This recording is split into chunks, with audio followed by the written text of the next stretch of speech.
SportsCenter. I'm Christine Lisi. The return of 76ers star center Joel Embiid from meniscus surgery apparently will have to wait at least one more game. He's out tonight against the Thunder. The Sixers 14-27 without Embiid this season. They've fallen to 8th in the East in the 29 games he's missed. His return, though, can't be rushed, points out ESPN's Ramona Shelburne. His priority the entire time has been to get this right.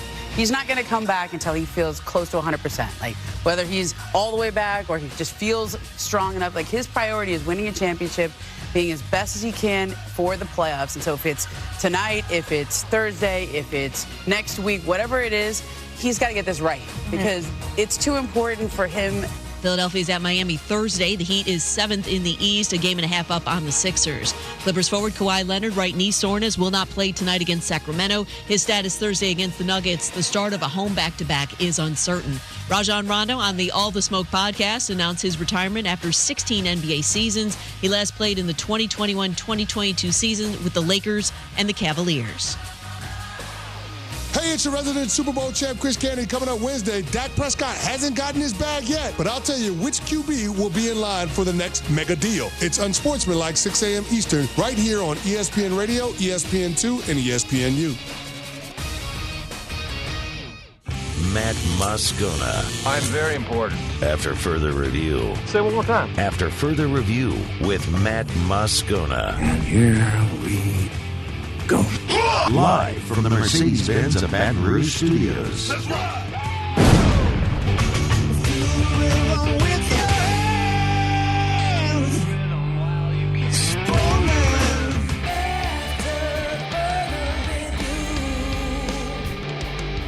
And off we go. Welcome aboard. Glad you're with us. AFR, powered by Sunshine, your hometown John Deere dealer in Louisiana. I'm Matt. Love you, Matt. Paul O'Neill. They're chanting Paul O'Neill's name.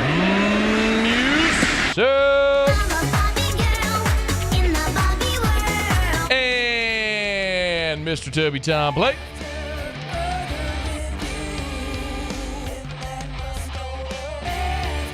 All right, we're here. Glad you are as well.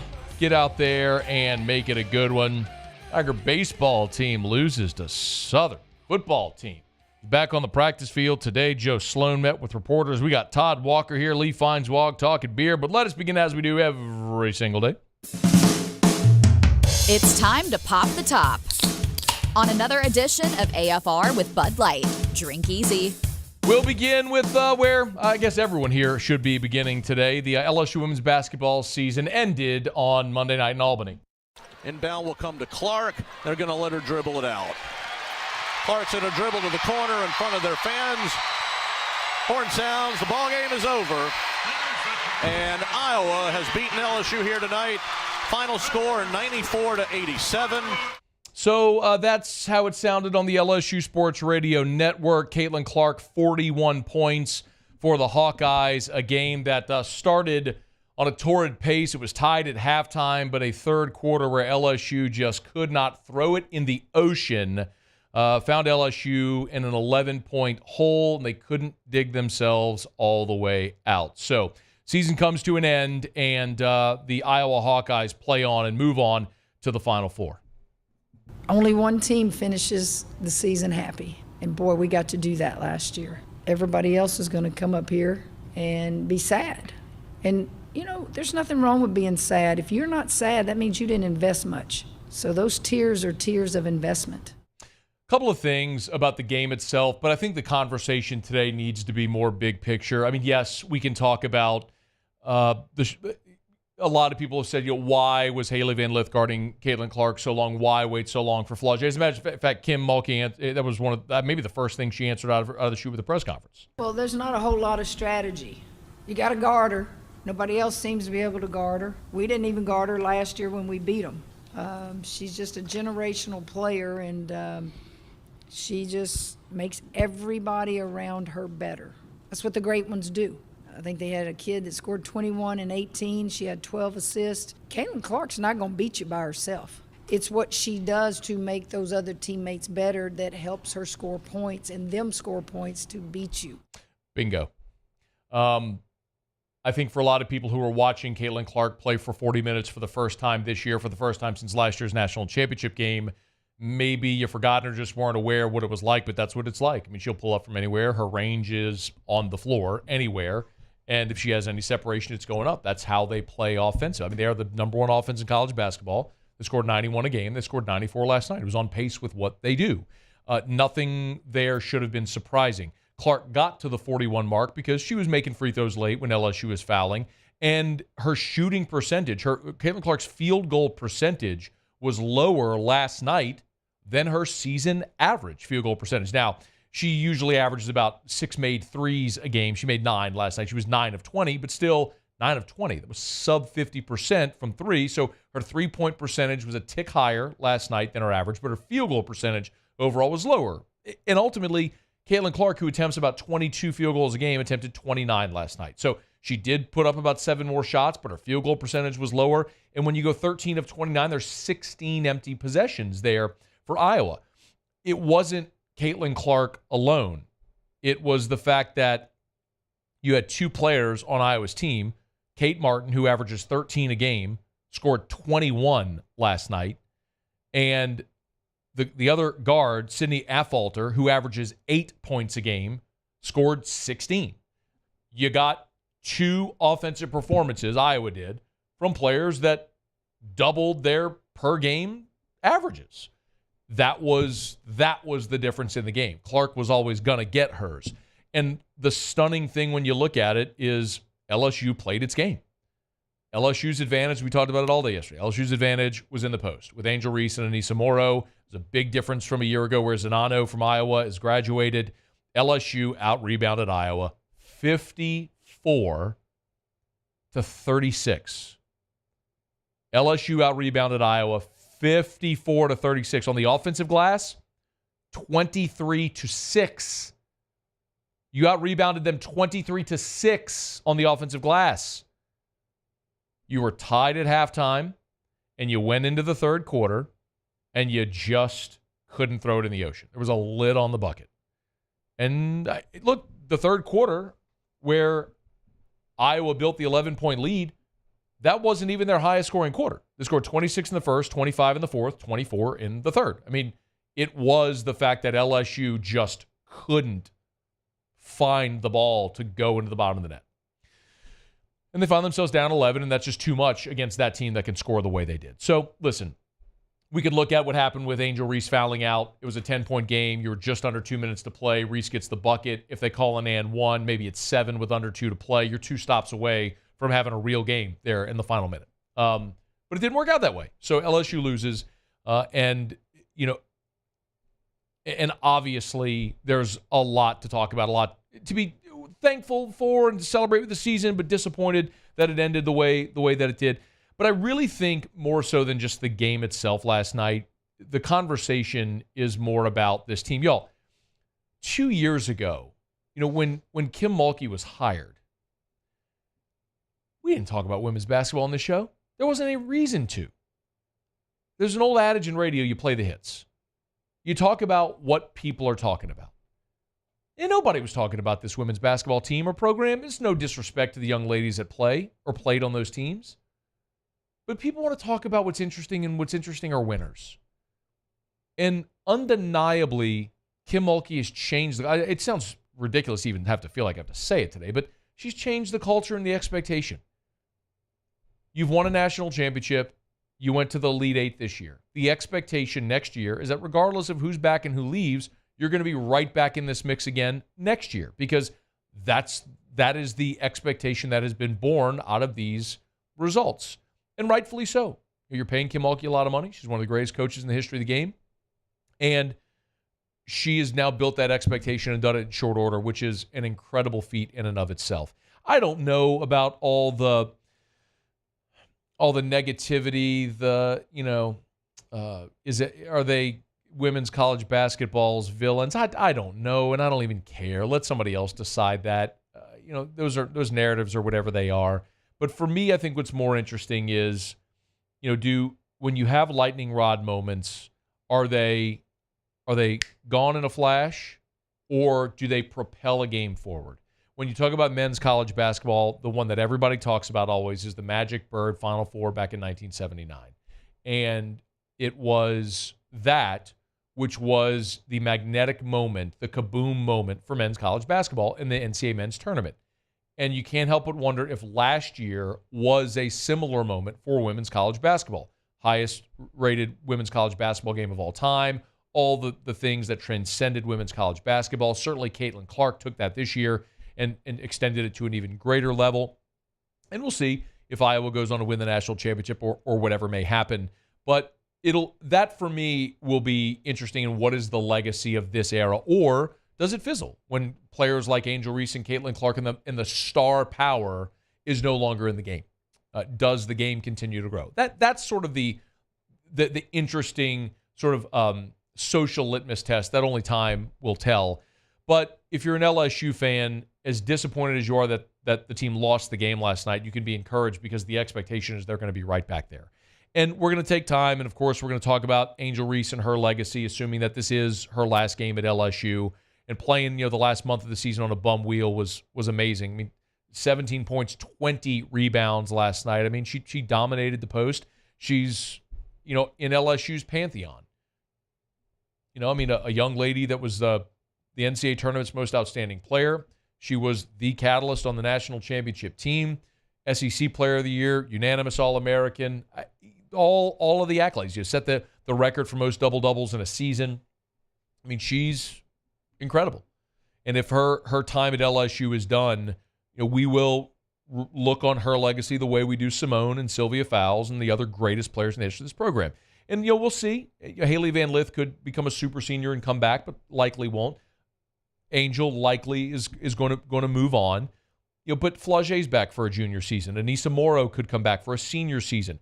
Michaela Williams and Aaliyah Del Rosario will be sophomores next year. You're going to get Samaya Smith back off of injury. So, and then you're going to have a great signing class and add more via the portal, and that's just what the expectation is going to be with Kim Mulkey. So you could be disappointed today, and I don't blame you if you are. But at the same time, it's pretty fun to know that you've completely changed the conversation, the expectation around this program. So congrats on a great season. Wish they had a couple more games to play still. We'll talk plenty throughout the show today about the game and about this team and the future of the program and all that stuff. Do the sort of the post-mortem as we do when seasons end. So we'll get to that as we move throughout the show today. We're glad to have you aboard with us. Our show open, as always, is brought to you by Bud Light. Drink easy in Louisiana with the great taste of Bud Light. Hey, remember, if you're not familiar, Rock the Country is this weekend. It's a festival out at Lamar Dixon. And it's Kid Rock, Jason Aldean, and our friends over at Mockler Beverage are giving away tickets to Rock the Country. So you got to go to their social media, and you'll find the post there about Rock the Country and how you can win tickets. And you can enter to win. They're giving the tickets away, or they're choosing the winner tomorrow. So if you've been unable to get tickets, and by the way, if you haven't seen like the secondary market value on these tickets, it's borderline ridiculous. But you can go check it out on their social media. Just go to Mockler Beverage on Facebook or on Instagram. You'll find it there, and you can see how you can win tickets to Rock the Country. Drink easy in Louisiana with the great taste of Bud Light, the official beer of the Tigers and the official beer of AFR. All right, quick break. Shay Dixon's going to join us next. LSU's back on the practice field today. We'll talk some Cruton as well as we do Tuesdays here with Shay. Stick around. It's AFR. AFR. Man, I'm fired up. Tomorrow I'll be down at the Smoothie King Center doing the show, and I'll be catching the Pels and the Magic with my friends over at Action Industries. They got a suite at the Smoothie King Center, so they were kind enough to invite me to go. So be excited to hang out with a lot of my friends from Action Industries. Hey, look, I say it all the time. The petrochemical refinery markets, it means so much to our state's economy. And if you live in the state, you understand what all of those plants mean for jobs and for industry. And Action Industries, for 42 years, has serviced those plants. So if you're a turnaround coordinator or maintenance manager, I would strongly encourage you, reach out to our friends at Action Industries. They're just the best. If you want that better level of service, Action Industries can provide it. And by the way, their safety record beats the industry standard. As we all know, there's no way you get to do work in a plant if you don't have an exemplary safety record. They do at Action Industries.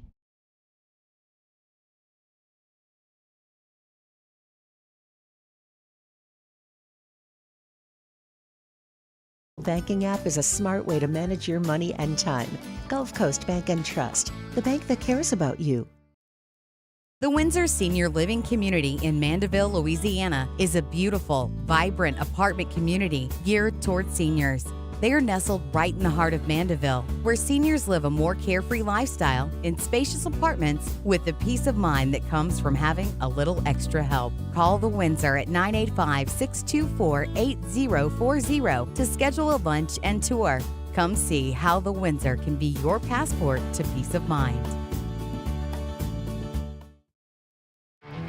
There it is, the extra mile, on the border of expected and extraordinary, for those willing to go further, like vans customized for work or play, with safety and tech to keep you connected, supported by a 5-star sales, service, and finance team, and backed by the 1-star you know. So go the extra mile. It's never crowded, because so few have what it takes to go there. Mercedes-Benz Vans. Jerry and Benny Payne began Central Plumbing Company out of their driveway in Tanglewood subdivision. 50 years later and 4 generations down the road, we continue to serve Baton Rouge and the surrounding areas for all of their plumbing needs. Residential, commercial, industrial, or hospitality, Central Plumbing is here 24/7, 365. We want to thank our customers, family, and friends for 50 years of success. And looking forward to 50 more.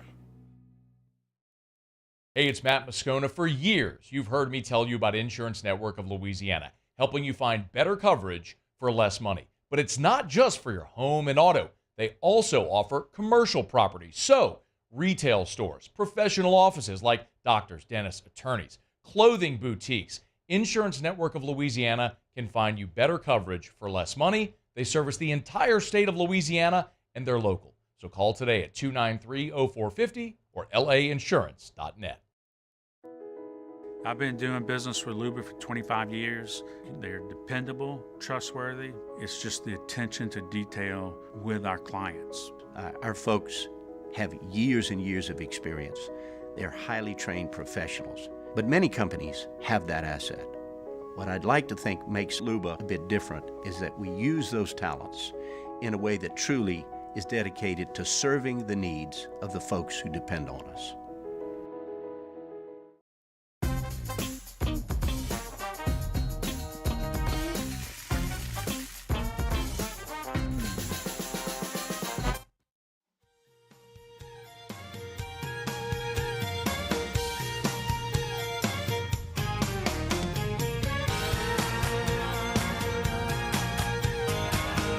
After further review, powered by Sunshine, your hometown John Deere dealer in Louisiana.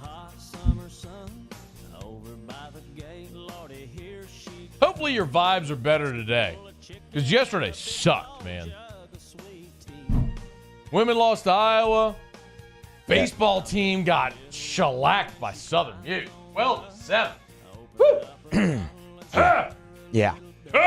Pels allowed Devin Booker to hang 52 on him. Again. Yes, again. I mean, woo! In all the years of radio, Muse, never, ever, ever has there been a worse day to be a local sports fan. Never, ever.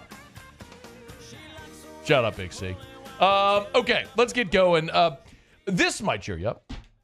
LSU been on a heater on the recruiting trail, as you well know. Our buddy Shay Dixon joins us every Tuesday here on AFR to talk about it. Shady, how are you, man? I like how the Kenny Chesney played over the low-light reel of the past 24 hours. I know. It was maybe just trying to boost the vibes a little bit. I don't know. Well, you saw that LSU women's basketball got a commit from the guard. I did. Hey, Shay, hang on one second. I don't have a good connection, and I want to make sure. I want to try to reconnect with Shay. Let's see if we can make that work better. Because I know last week it was hard to hear, and it sounds like we may be having some of the same issue. Maybe Shay could just move to a different spot of the house or something. I don't know, but we'll try it again. I want to get Shay back because we got a whole bunch of stuff I want to talk about. LSU's back on the practice field. There's a whole bunch of commits, or excuse me, of prospects visitors that were on campus today. So I want to get into that with Shay while we have him here. But we do have a lot to cover. We'll do around the SEC. We'll recap the Pels. Okay. All right, we got Shay back. Sorry about that, Shay. Let's start with today. LSU is back on the practice field today, Tuesday. And as I understand, I was looking at your Twitter, they had a pretty big visitor list today. Is this it's just spring break for high school kids they were able to get on over? Is that why, like on the calendar, that it fell that they had this many visitors on campus today?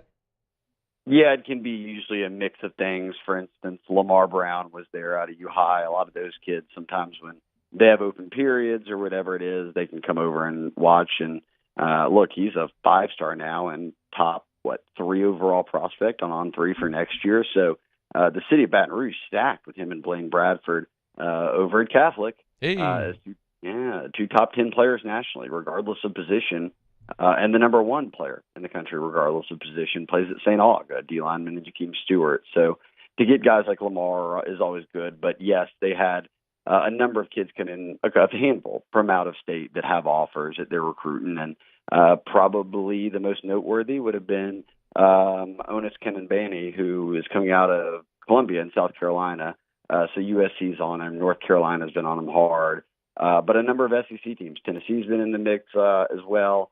And LSU, and he made the drive over for his spring break from South Carolina down to LSU, and that was his visit, and spent, I think, 3 days. He was there for practice today, and then was going to leave. So as we see kind of the rebuild towards DBU, and he got to hang out with Jabari Antoine, who is LSU's current, of the rising seniors, their cornerback commitment, the one. But he's a top 10 corner nationally. He's coming out of Westgate in New Iberia, a school that had seen some guys leave the state for Alabama and Texas, and now you've landed their premier players commitment, and I think he's right now, Matt, the number 2 player in Louisiana. So good to get both those guys there on campus because, as we all know, Corey Raymond's back, and the job is go get corners. Yeah. I would assume it's safe to say that a lot of this influx of talent visitors is a direct correlation with Corey being back. But can you talk a little more about Onis Kenenbany, if you would? And because, Shay, I think this is the first time we've talked about him here. Can you just elaborate a little bit there on him as a prospect and that whole recruitment? Yeah, again, he's a kid coming out of South Carolina, 6'2", 170 as a junior in high school. So with Corey being back, he kind of already got that feel again for, here come the 6'2" guys with long arms and can turn and run, and that's what he is. But is a guy that, and this is where personnel departments pay off, off-field coaches, everyone who's kind of watching film of every kid out there, you'll remember a year ago, they were the very first team to offer Ethan Callaway out of North Carolina, and he ends up being a top 100 player, and he committed to LSU, and he was the one signee from the furthest away, but he said, hey, look, y'all were on me from the start. And LSU did that with Kenenbany. Bobby Barham, one of their off-field guys, Onis has told me he was kind of that first guy to reach out. They looked at him, they offered him, and so that's kind of put LSU in a spot where they can battle the North Carolina, South Carolina for a kid that is on the East Coast and has both those schools kind of badly wanting him. I mean, South Carolina is a talented high school football state, and we're talking about a guy who's ranked in the top 5. So those schools want him badly. Shay Dixon's with us. He's on Twitter at Shay Dixon on 3, the Bengal Tiger. Every week when you're here, I feel like I almost out of obligation to ask about James Simon because it feels like we're all just waiting for his commitment to pop. Of course, that's the running back from Louisiana. Any updates there at all?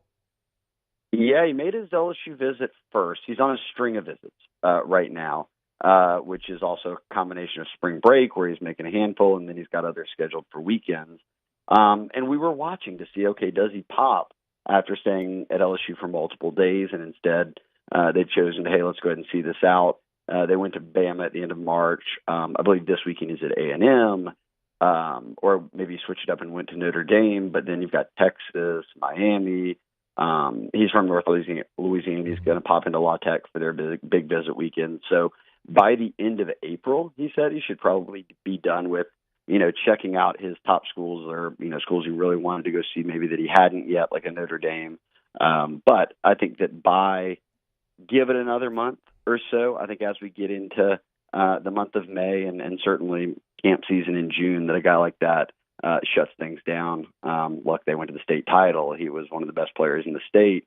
More often than not, Matt, those Louisiana kids shut it down before their senior year. Then they turn the focus to, in his case, Calvary Baptist or whatever it might be. So I would think this one, at some point in the next couple of months, we hear a resolution on, and I still think LSU is the team to beat as a top 10 running back, which would give them, and obviously rankings change, but the number 1 running back in Harlan Berry and the number 8 in James Simon. So for Frank Wilson to be able to have them both in Louisiana, I think it's a big deal. Shay, speaking of A&M, saw Keelan Moses went over there. I think we talked about that. He was going to go over to A&M with his brother on a visit. And so I saw a lot of the reports coming out of there that A&M was kind of putting on the hard press. Is there any reason at all whatsoever to be concerned about Keelan Moses' commitment? No, he would be a shocker to see go anywhere but LSU just because he has said, look, I'll be that cornerstone piece. But at the same time, remember his younger brother's getting recruited right now. So he went on he got offered by A&M. And so he's going to do things, I think, where, go on a visit with your brother or whatever it might be. And he's got ties to that A&M staff. They were recruiting him for as long as anyone, because he's been a national name for a while up until his commitment and through it. But I'll tell you right now, and look, we know how it is, that first year in the Brian Kelly era, the first full year, they did very well, top 5 class. They had to put things together in a hurry then. So maybe not the best comparison here, but it's tough with a new staff, and they're not ranked in the top 15 right now. They only have 4 commits. Their highest rated commit isn't even a top 150 player on the On3 industry rankings.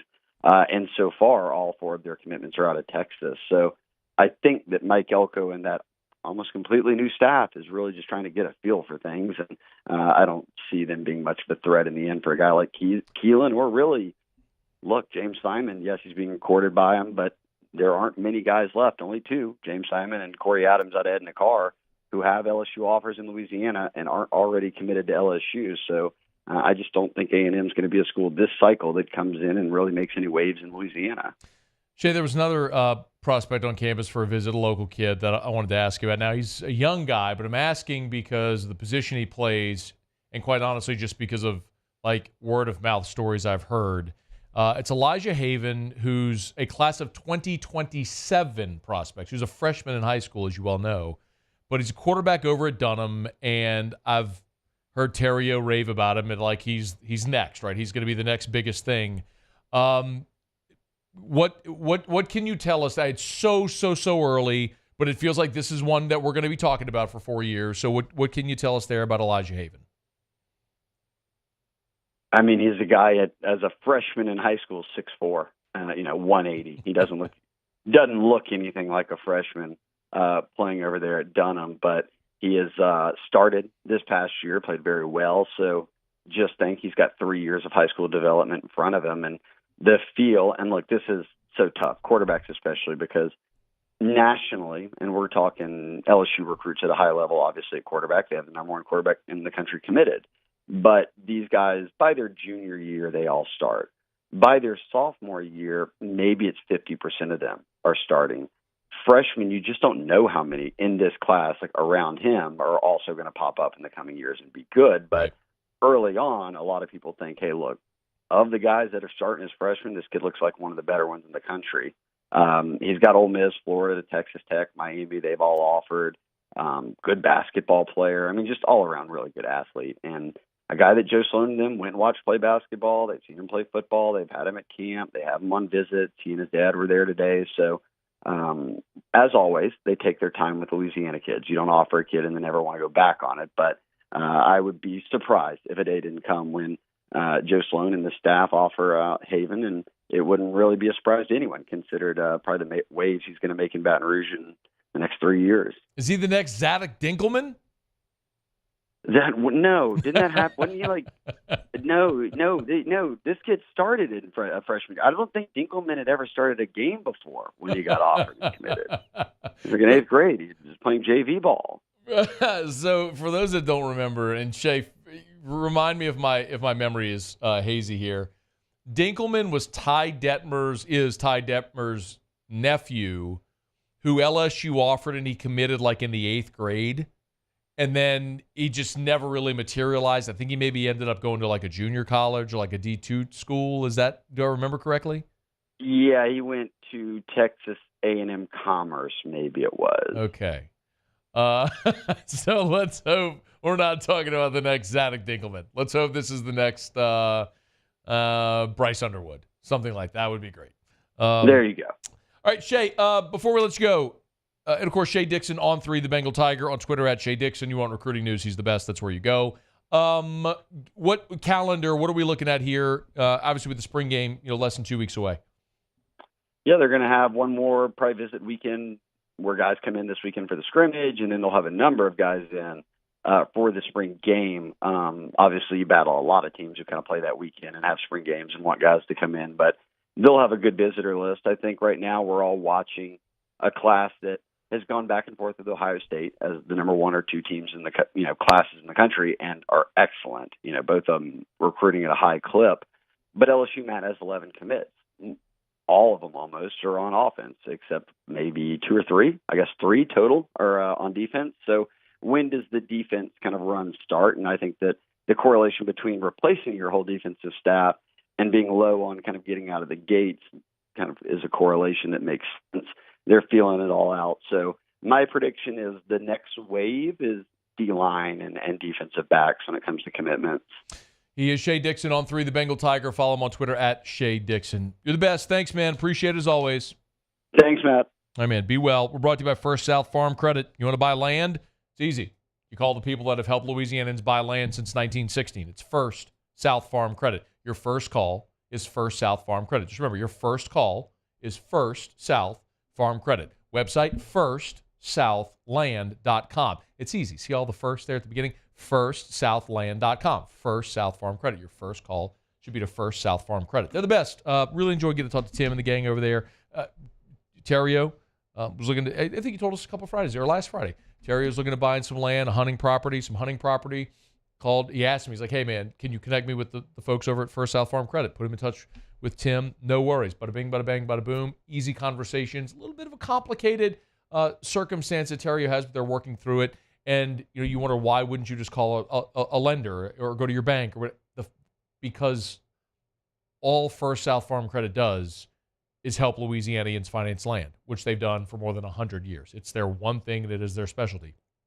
It's First South Farm Credit. FirstSouthland.com. FirstSouthland.com. Okay, thanks to Shay Dixon for being here with us. Tuesday shows, as always, are brought to you by Sunshine, your hometown John Deere dealer in Louisiana. Speaking of course, you want to finance your big farm equipment, of course, they can help you. You want to go buy that John Deere tractor, you can do it. Zero-turn mowers.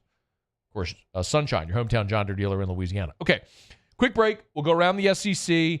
Do want to talk some Pels as they lose to the Suns. Pels have been a great bounce-back team, though, in the last month or so really all year. So I want to talk about that because tomorrow they're at home against the Magic, and it feels like a really good opportunity as things are getting a little tenuous with 7 games to play. Feinswog next hour, talk some beer. I will get to LSU baseball. Their loss to Southern. T-Dub, Todd Walker here in hour 3. Joe Sloan met with reporters today. We got a ton. A flipping ton to do. Glad you're hanging out. AFR. AFR. Hey, the next evenings at the Renaissance is coming up on April the 12th. So we're 10 days away. And I would highly recommend, so it's a week from Friday, highly recommend you give them a call, you pick up your tickets. It's the art of mixology with Sugarfield Spirits. It's an evening of crafted flavors. You can taste unique spirits and exclusive cocktails. Again, a week from Friday, 6 until 8:30 at the Renaissance Hotel right there on Bluebonnet in Baton Rouge. Check them out. If you haven't seen or been to or thought about going to an evenings at the Renaissance yet, this is an awesome one to try. Sugarfield is a local spirits company, and you get to try so many different cocktails. Something different to do on a night out in Baton Rouge, let the Renaissance Hotel help make that a reality with evenings at the Renaissance. Again, April 12th, 6 to 8:30 p.m. at the Renaissance Hotel. I've been doing business with Luba for 25 years. They're dependable, trustworthy. It's just the attention to detail with our clients. Our folks have years and years of experience. They're highly trained professionals. But many companies have that asset. What I'd like to think makes Luba a bit different is that we use those talents in a way that truly is dedicated to serving the needs of the folks who depend on us. Bayou Chrysler Dodge Jeep Ram is taking $22,500 off the new 23 Ram 1500 SCA truck. We're open for business in our beautiful new showroom and taking $22,500 off the new Ram 1500 truck. All new Bayou vehicles come with a 1 million mile warranty. The crew at Bayou Automotive is going to do right by you.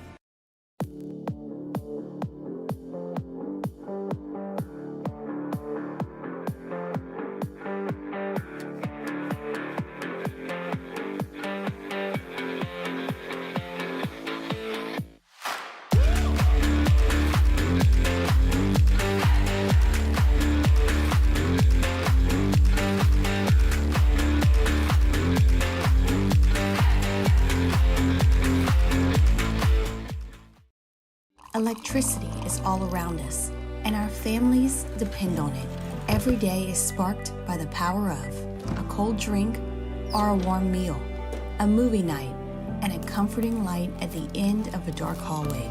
From sunrise to sunset, playtime to bedtime, our team is ready to take care of your electrical needs. Even in the case of an after-hours emergency, the light in your life shines brighter with Mr. Electric. There it is, the extra mile, on the border of expected and extraordinary for those willing to go further, like vans customized for work or play, with safety and tech to keep you connected. Supported by a 5-star sales, service, and finance team, and backed by the 1-star you know. So go the extra mile. It's never crowded, because so few have what it takes to go there. Mercedes-Benz Vans. Jerry and Benny Payne began Central Plumbing Company out of their driveway in Tanglewood subdivision. 50 years later and 4 generations down the road, we continue to serve Baton Rouge and the surrounding areas for all of their plumbing needs. Residential, commercial, industrial, or hospitality, Central Plumbing is here 24/7, 365. We want to thank our customers, family, and friends for 50 years of success.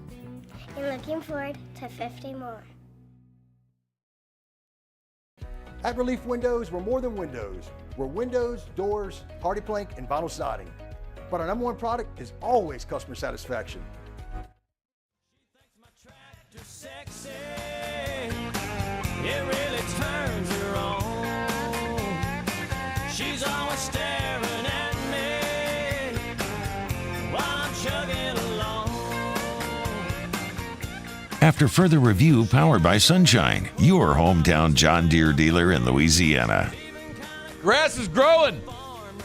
Buy those zero-turn mowers from Sunshine, your hometown John Deere dealer in Louisiana.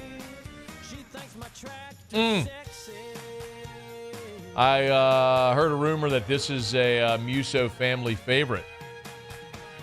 Maybe it might have shuffled on at Easter when we were sitting around the table. Could have happened. I got a text from Muse. It's a video of like an old boom box. Because y'all listen to boom boxes apparently at the Muse household. It was a Bluetooth speaker. What are you talking about?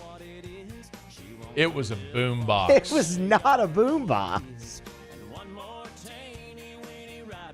I got a video of a boom box and it was playing this song. It was. I tell you what, those Musos, either that Muse or maybe they're listening. Ever think about that? Could be.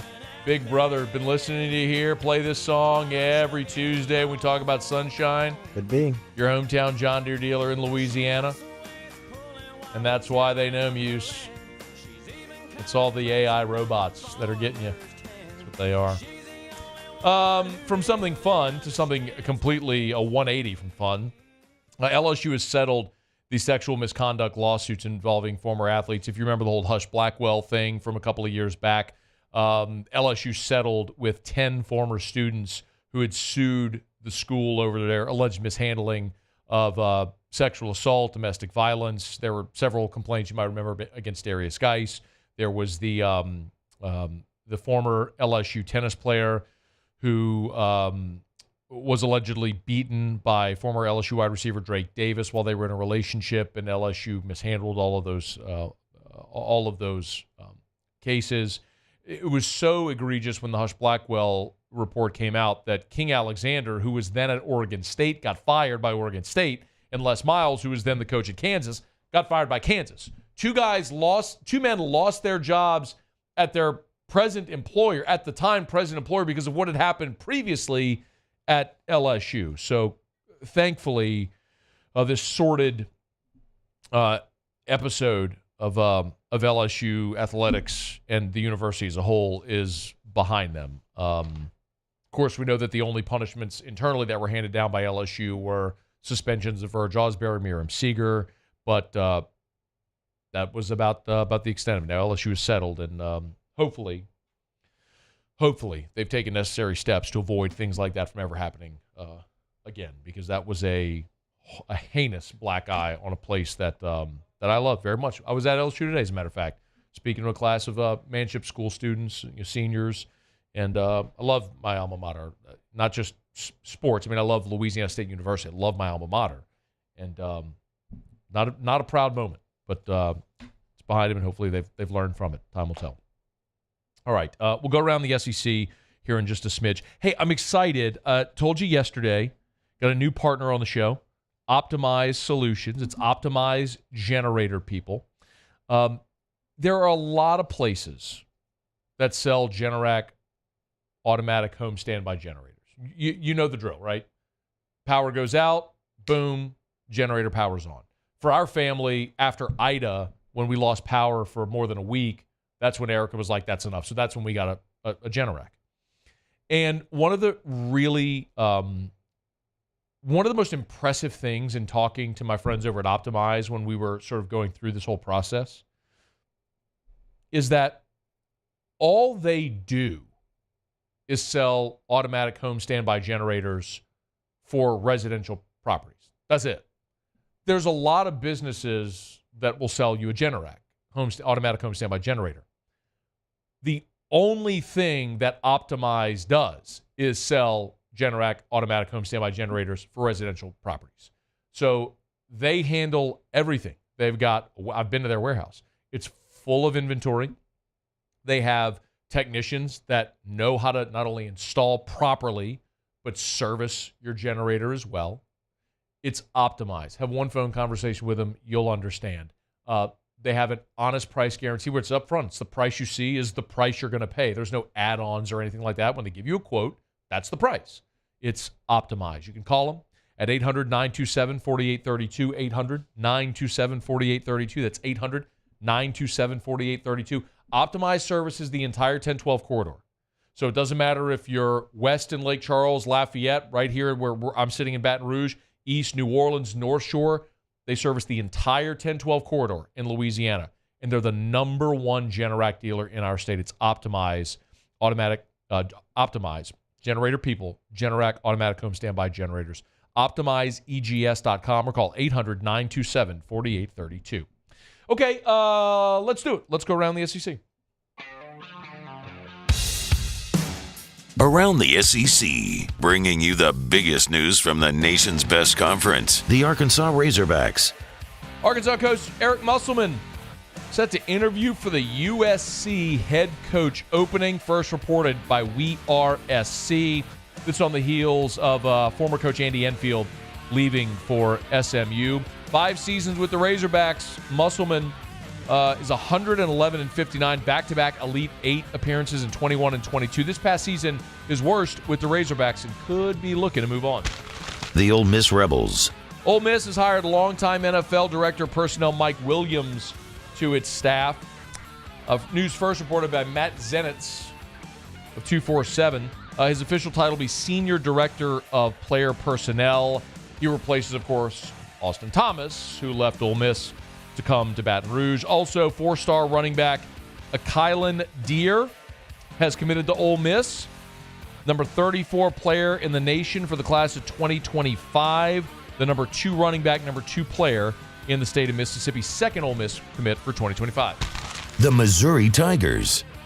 Missouri is hiring Miami, Ohio assistant Rob Summers to their coaching staff. Jeff Goodman had the news first. Summers was the associate head coach the past 2 years at Miami U, previous experience at Mizzou and Cleveland State. James Madison, Urbana in Division III, and Glendale State. The Florida Gators. And Florida linebacker Manny Nunnery has withdrawn from the transfer portal. He'll stay there in Gainesville. Grad student, initially entered the portal back in January. He'd already transferred before, so he went to Florida from Houston. So started Houston, then went to Florida. First year with the Gators this past fall. Limited snaps, just 28 tackles. The 2024 season will be his last year of eligibility. He'll be a super senior, taking advantage of the COVID year. Okay, there you have it. That is Around the SEC. It is after further review. We're glad to have you aboard with us here. We'll knock out a quick break. When we come back, let's wrap up hour number one. Pels lose to the Suns. Got some thoughts on that. And in about 15 minutes, we will circle back to LSU baseball losing to Southern. It's gut check time for the baseball Tigers. No two ways about it. We'll get to that in about 15 minutes. It's AFR. AFR. Spring is sprung, y'all. Ain't no denying it. I was talking to Muse in the hall a week or so ago. He just kept fretting about that last cold snap, which we always get. But now, 87 yesterday, high of 85 today. Muse, I don't think you're getting any more cold snaps, man. It's gone for good.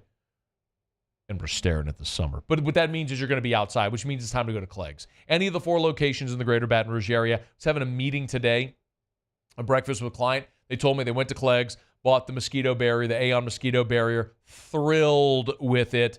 Listen, if it's mosquitoes you're trying to take care of in your yard, if you want to go plant beautiful flowers, trees, shrubs, just plant something.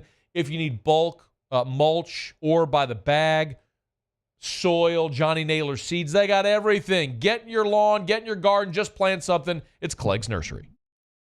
It was a humid day, barefoot children play, looking for that summer shade. Time just slips away. Oh, Louisiana, some kind of hold on me. Like cypress stumps, your roots are planted deep inside of me.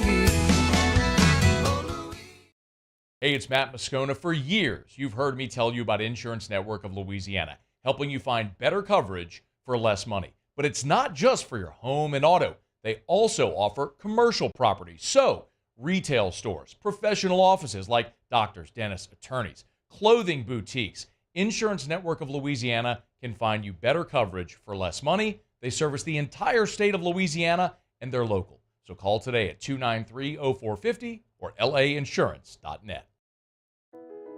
I've been doing business with Luba for 25 years. They're dependable, trustworthy. It's just the attention to detail with our clients. Our folks have years and years of experience. They're highly trained professionals. But many companies have that asset. What I'd like to think makes Luba a bit different is that we use those talents in a way that truly is dedicated to serving the needs of the folks who depend on us. Electricity is all around us, and our families depend on it. Every day is sparked by the power of a cold drink or a warm meal, a movie night, and a comforting light at the end of a dark hallway. From sunrise to sunset, playtime to bedtime, our team is ready to take care of your electrical needs. Even in the case of an after-hours emergency, the light in your life shines brighter with Mr. Electric. There it is, the extra mile, on the border of expected and extraordinary for those willing to go further, like vans customized for work or play, with safety and tech to keep you connected. Supported by a 5-star sales, service, and finance team, and backed by the 1-star you know. So go the extra mile.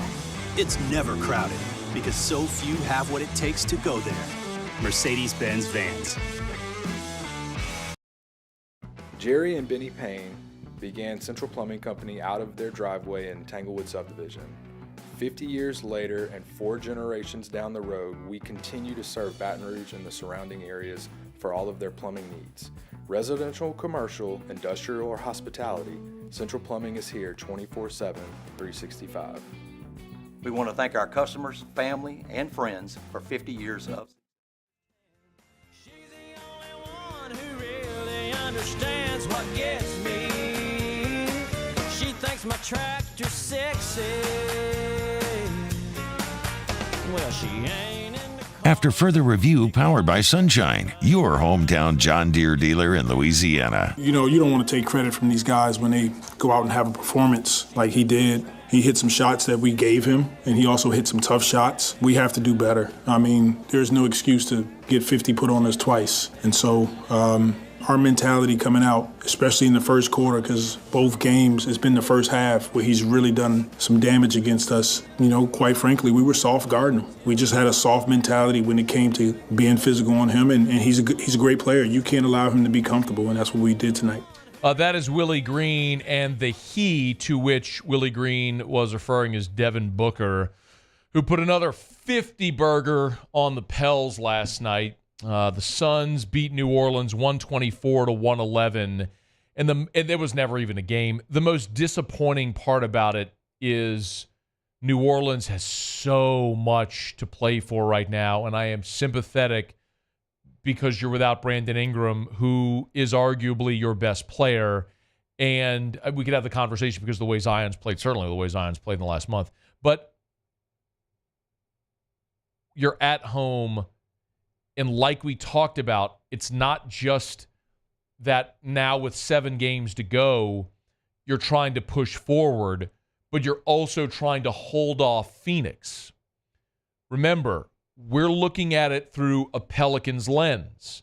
And this is a team that right now, after that loss, the Pelicans are in the 6th seed.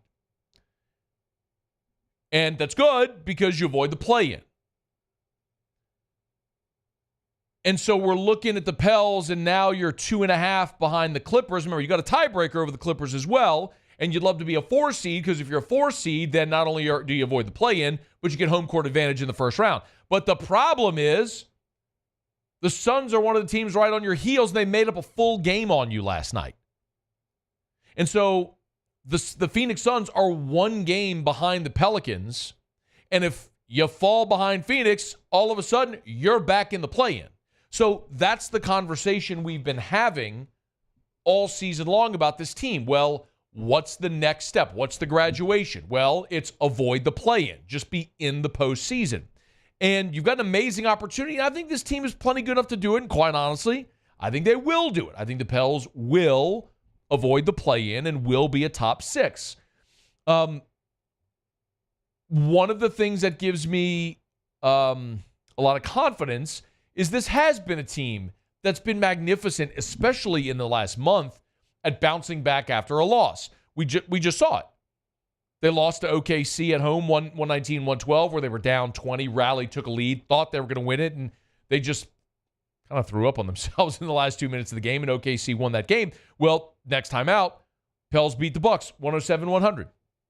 Go back to that ugly road loss a week ago in Orlando. Ugly road loss, 121-106. Second of a back-to-back. So they're in Orlando, they lose. The next night they're in Miami, and they blew the doors off the Heat 111-88. You have that ugly home loss to Cleveland a few weeks back, 116-95. Next time out, they beat the Clippers. They manhandled the Clippers in that game. So in a really key game, because that's what gave you the season series win over Los Angeles. So if you do have a tiebreaker, you win the tiebreaker. So this has been a team that has been really good at responding to losses or to adversity, even since the BI injury. So that was an ugly loss at home last night to the Suns, but you've got the Magic on Wednesday night, and that's a game that I think New Orleans should absolutely win. And when you look at the remaining strength of schedule in the NBA, New Orleans, their remaining strength of schedule is 21st. 21st in the NBA, in remaining strength of schedule. And when I look at the teams that you're battling, by the way, the toughest strength of schedule remaining. This is why when I said I think New Orleans will actually end up avoiding the play-in, the number one toughest strength of schedule remaining with 7 games left, the Phoenix Suns, the team that's 1 game behind you. The Phoenix Suns have the toughest remaining strength of schedule, and the next closest team behind Phoenix to you is Sacramento. They have the 4th toughest remaining strength of schedule. Phoenix has to play 2 against Minnesota, 2 against the Clippers. They have Cleveland. They get another game against New Orleans and 1 against Sacramento. Sacramento's got to play the Celtics, the Thunder, the Clippers, New Orleans, the Knicks, and the Suns. So their easiest remaining opponents for Sacramento, a game against the Nets and a game against Portland. So Phoenix has the toughest road to hoe, and Sacramento's right behind him, and those are the teams trying to catch you, while your strength of schedule, remaining strength of schedule, is 21st. By the way, the team you're looking up at that you're trying to catch in the Clippers have the 6th toughest remaining strength of schedule. So the point is, the schedule lays out to benefit New Orleans here. Go take care of your business. Starts tomorrow with the Magic coming into the blender. Hour 2 next. AFR. Brought to you by South Point Volkswagen, southpointvw.com. New and certified pre-owned in Baton Rouge and online at southpointvw.com, southpointvw.com. Remember, if you're thinking of buying a car new or certified pre-owned, make sure you go see our friends at South Point Volkswagen. They're Louisiana's largest volume Volkswagen dealer. I tell you that all the time. But the other thing about South Point that's really, I think, important is, look, they're awesome because they're local and they got a great inventory and they can give you the best prices and all the things I talk about all the time, which are so true. But the car buying experience at South Point is awesome. And Eric and I have been through this, 6 times now over the last decade. But you can go to the website if that's what you'd like, where you'd like to start. If it's on the lot, it's online. So you can hit the new or the used tab. You'll see pictures of the actual vehicle there. You can work out your financing online. It's all there for you. And then you go see my friends at South Point Volkswagen. What's your direction? Bayou Ford has the new inventory to get you in a new Ford truck or SUV today. Or customize your next vehicle just the way you want it. All new Bayou Ford vehicles come with a 1 million mile powertrain warranty. The crew at Bayou Ford is going to do right by you.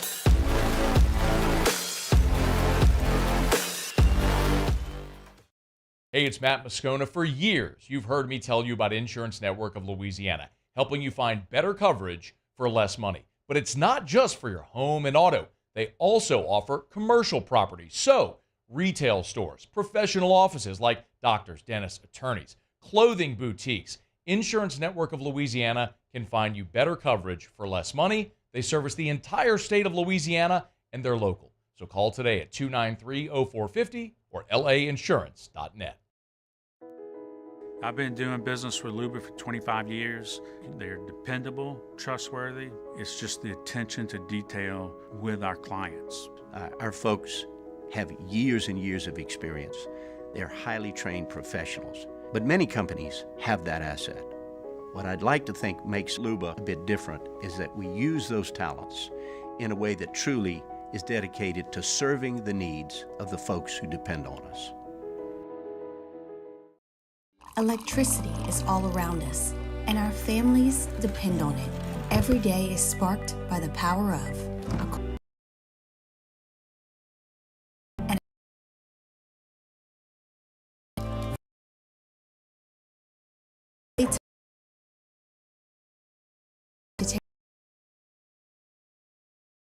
of an after-hours emergency. The light in your life shines brighter with Mr. Electric. There it is, the extra mile, on the border of expected and extraordinary, for those willing to go further, like vans customized for work or play, with safety and tech to keep you connected, supported by a 5-star sales, service, and finance team, and backed by the 1-star you know. So go the extra mile. It's never crowded, because so few have what it takes to go there. Mercedes-Benz Vans.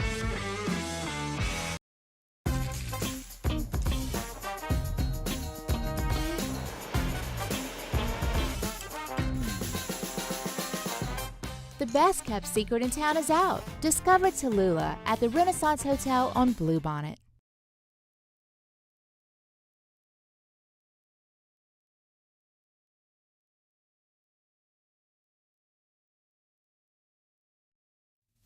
This is SportsCenter. I'm Christine Lisi. The expectation of the 76ers is that center Joel Embiid will return from meniscus surgery at some point this week. It will not be tonight versus the West leading Thunder. He didn't take part in the morning shoot-around, listed as out for the game. Embiid hasn't played since January 30th. Once he is back, he'll certainly benefit from all the time off, explains ESPN NBA analyst Tim Legler. He'll have enough to get his stamina up to where now he should be able to play his normal minutes once you get into a potentially a 7-game series. He's going to feel literally like he does opening night when he finally takes the court for the 76ers. And certainly by the time he would take the court in a 7-game series against somebody and he gets, 6-7 games to get some of the rust off. Tim Legler on Greeny. Sixers are currently 8th in the East. Clippers forward Kawhi Leonard, right knee soreness, out tonight against the Kings. His status Thursday against Denver is uncertain. After 16 NBA seasons, Rajon Rondo announced his retirement on the All the Smoke podcast. He last played in the 2021-2022 season. NHL Capitals forward TJ Oshie out tonight against the Sabres. Washington tied with Detroit for the East's second wildcard spot. Feeling great starts with a great shave, and great shaves start with Barbasol Shaving Cream. That's Barbasol Shaving Cream, an American classic for over 100 years. Close Shave America. Close Shave Barbasol. Matt Moscona. I'm very important. After further review. Say it one more time. After further review with Matt Moscona. And here we go. Live from the Mercedes-Benz of Baton Rouge Studios. That's right.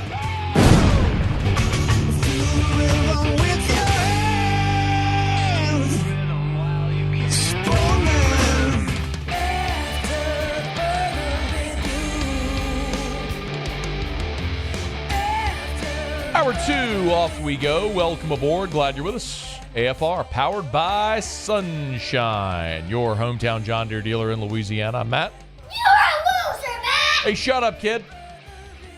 Paul O'Neill. They're chanting Paul O'Neill's name. Yusuf. And Mr. Toby Tomplay.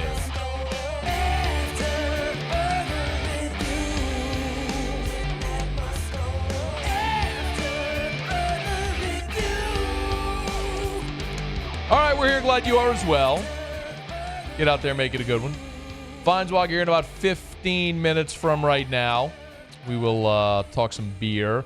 You better believe, the single biggest supporter of the Purdue Boilermaker basketball team south of West Lafayette, Indiana, that Lee Feinswog will have something to say about the Boilers making it to the Final Four. So for the first time since 1980. For those that don't know, Lee comes on every year, and he always gives his Final Four pick. And for as long as Lee has come on the show, he's picked Purdue to win the national championship. And he's come up empty 14 times, thereabouts.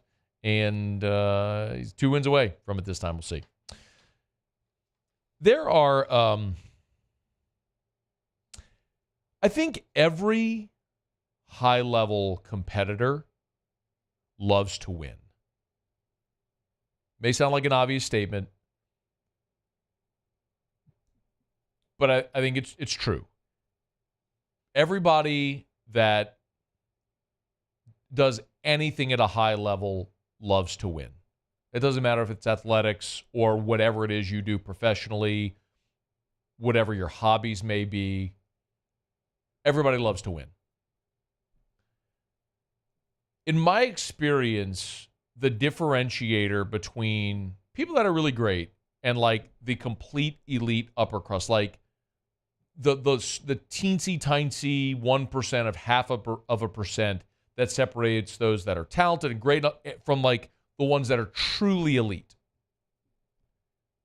is the differentiator is that upper crust is those people hate to lose almost more than they love winning. The the pit in your stomach, the disgust when you don't execute and somebody beats you is more fuel than the elation or the adulation of standing atop the podium, hoisting a trophy. I think this is what drove Nick Saban, for example. It wasn't winning championships. It was how much he hated losing. How many times did Nick Saban win a national championship? I'll never forget this cut. I probably should have Muse pull it up. But Nick Saban, there was a year he wins the national championship, and he's on the stage, confetti raining down, holding up a trophy. You've scaled the mountain again. And in the post-game interview, he's pissed because now he's 2 weeks behind in recruiting. It ain't about the confetti falling and holding up the trophy. It's avoiding the pit in your stomach, the disgusting feeling associated with losing. That is Jay Johnson. I think in the few short years I've gotten to know Jay, and he is special and elite and all of those things. And this isn't fun right now. LSU baseball lost to Southern last night, only the fourth time in program history. 2001, 2005, 2019. LSU's now 59-4 all-time against Southern. And last night, y'all, 12-7 was a hideous display from this LSU baseball team. And the most discouraging part of it is you just got swept at Arkansas. And it would have been an opportunity to take out some frustration. All that awful feeling associated with losing, being swept at Arkansas, where you were so close. Any of those three games, LSU could have won any of those three games. They led Arkansas 2-1 with Hagen Smith on the mound. They ran him out of the game after 6. Game 2, you had your opportunities. That one went to 10. You lost it in extras. Game 3, you led 4-1. And your bullpen couldn't finish. You were there. And you would think that would fuel you to want to go take out some frustration. And instead, LSU rolled into their own ballpark yesterday and got pushed around by Southern. 4 hits, y'all. LSU got 4 freaking hits against a SWAC school. No disrespect. I know I say it that way, and that's how it's going to come across. But I do not even have to qualify the different level, the canyon-like chasm between between the talent levels of LSU and Southern. There is no comparison. And Southern came in and hit bombs and scored 12 runs on 11 hits off of your pitching staff. And you put up 4 freaking hits. They gave you 11 walks. They walked 11 LSU Tigers. You put up 7 runs on 4 hits. That's how bad that team is. And you lost 12-7. The LSU baseball players right now clearly don't hate losing as much as they like winning.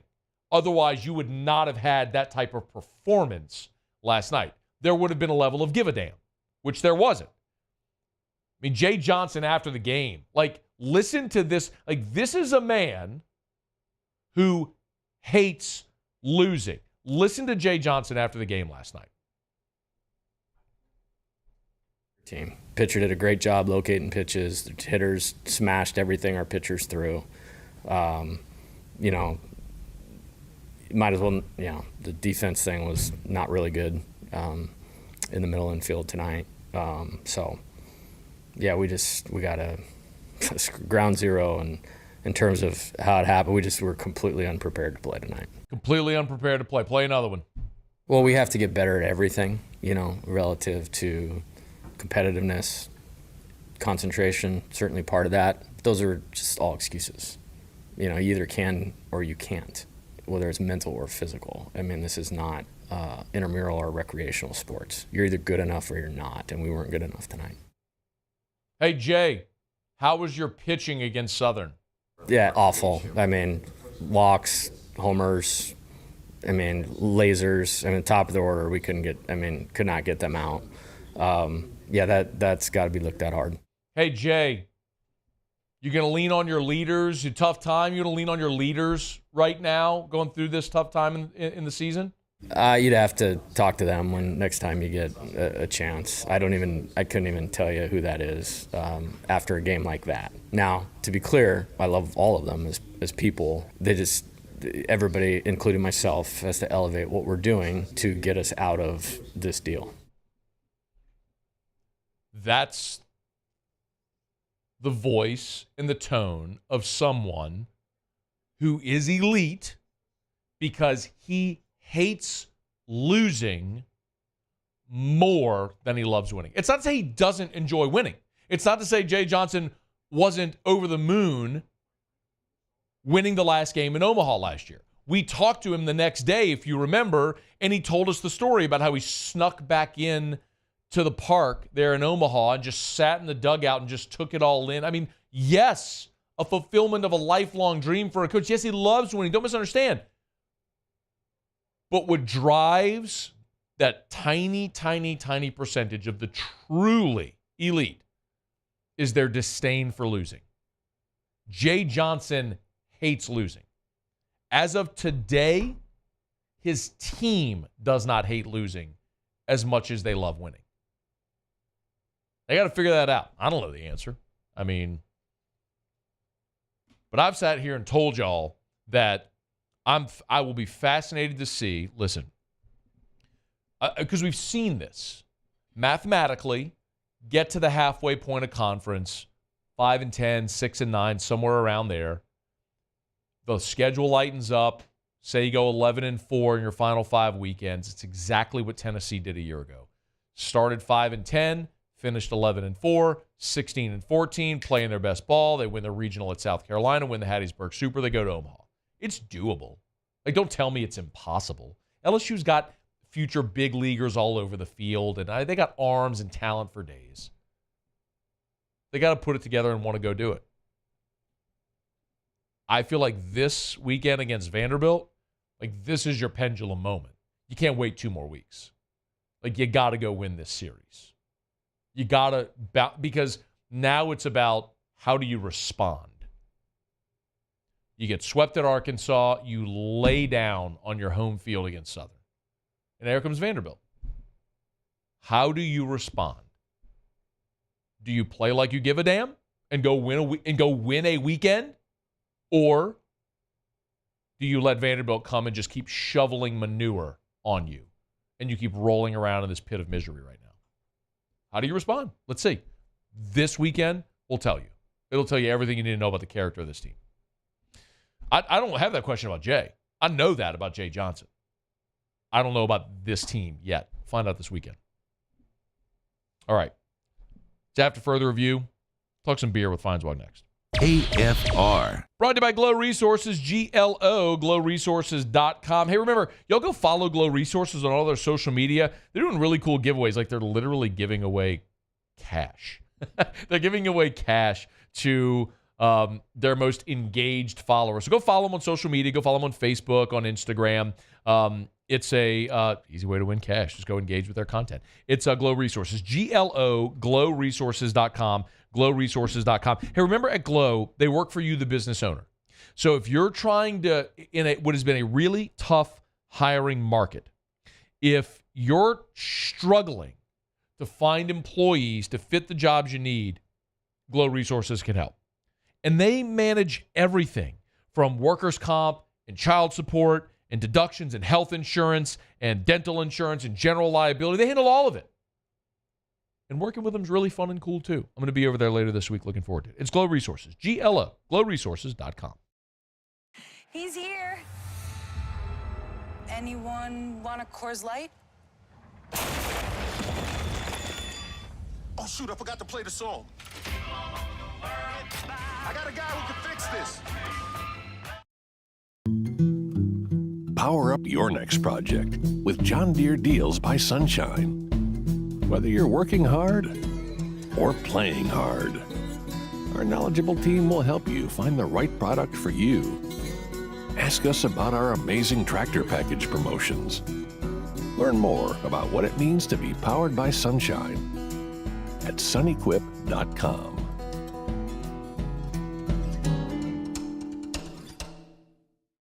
Bayou Chrysler Dodge Jeep Ram is taking $22,500 off the new 23 Ram 1500 SCA truck. We're open for business in our beautiful new showroom and taking $22,500 off the new Ram 1500 truck. All new Bayou vehicles come with a 1 million mile warranty. The crew at Bayou Automotive is going to do right by you. The Windsor Senior Living Community in Mandeville, Louisiana is a beautiful, vibrant apartment community geared toward seniors. They are nestled right in the heart of Mandeville, where seniors live a more carefree lifestyle in spacious apartments with the peace of mind that comes from having a little extra help. Call the Windsor at 985-624-8040 to schedule a lunch and tour. Come see how the Windsor can be your passport to peace of mind. Jerry and Benny Payne began Central Plumbing Company out of their driveway in Tanglewood Subdivision. 50 years later and 4 generations down the road, we continue to serve Baton Rouge and the surrounding areas for all of their plumbing needs.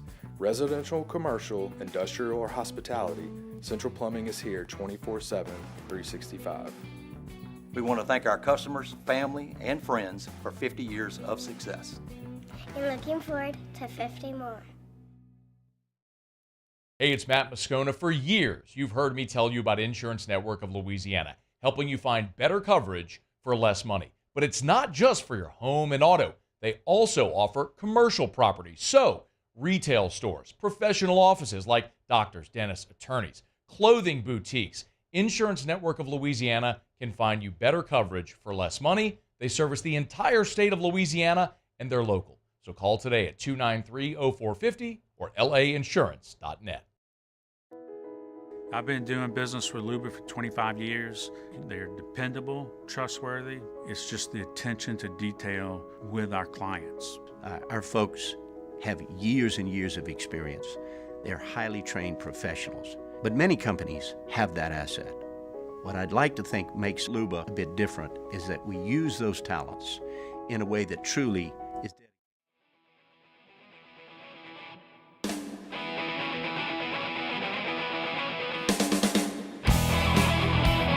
After further review, powered by Sunshine, your hometown John Deere dealer in Louisiana.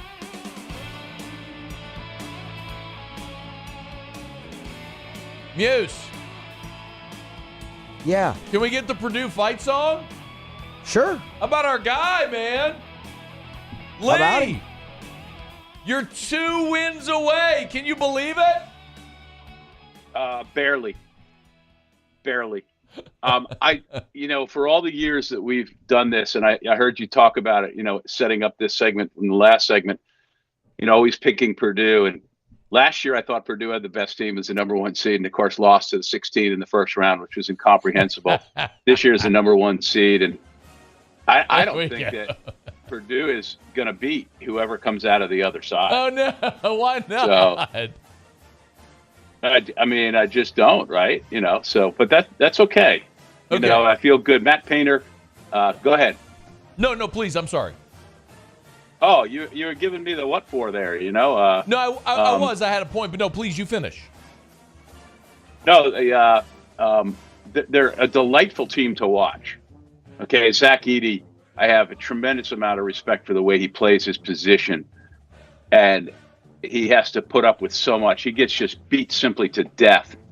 And it was like when Shaquille played at LSU and they came up with this concept of principle of verticality that a lot of referees seem to have forgotten. You shouldn't be penalized for being tall and standing straight up with your arms up in the air. And they missed that, not just with Zach Edey, but men and women, they're equal offenders. But Edey keeps his composure no matter how much he gets hacked. He hits his free throws, even though he struggled a little bit in the regional final.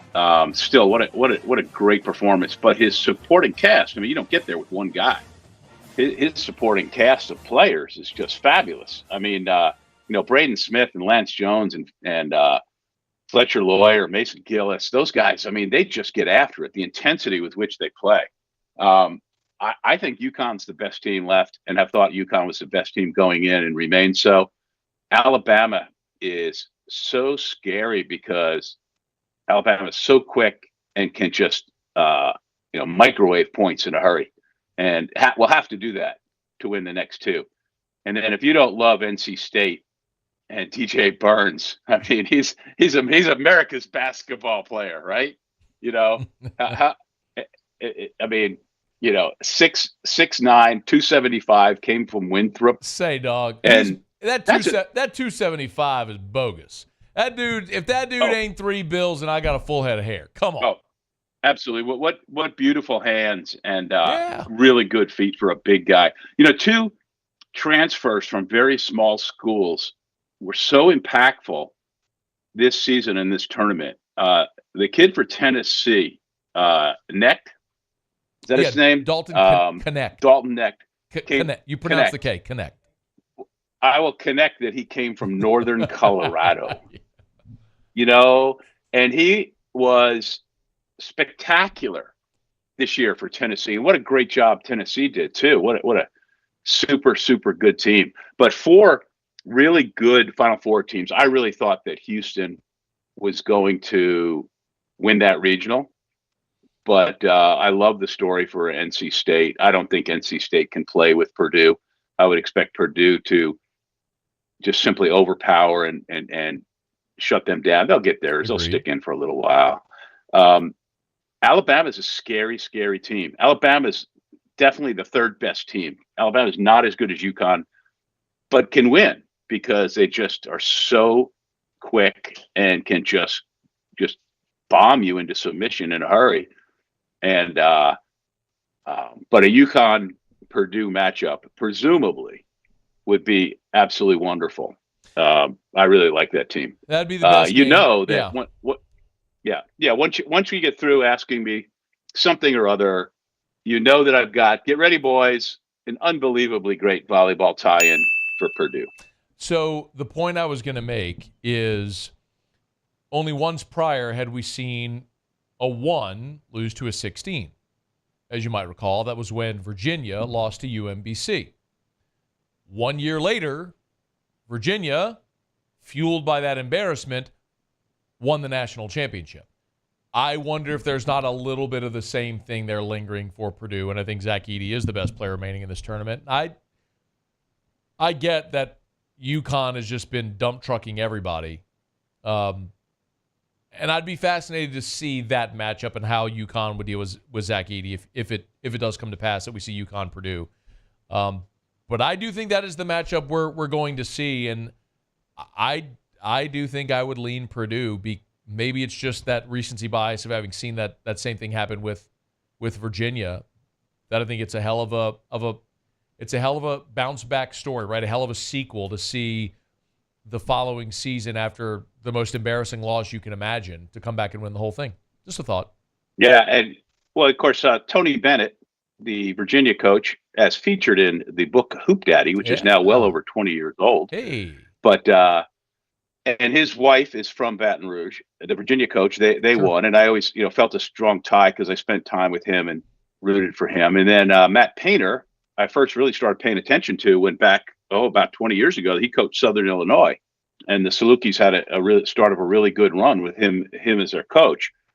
SIU being my alma mater, and always enjoy seeing them do well.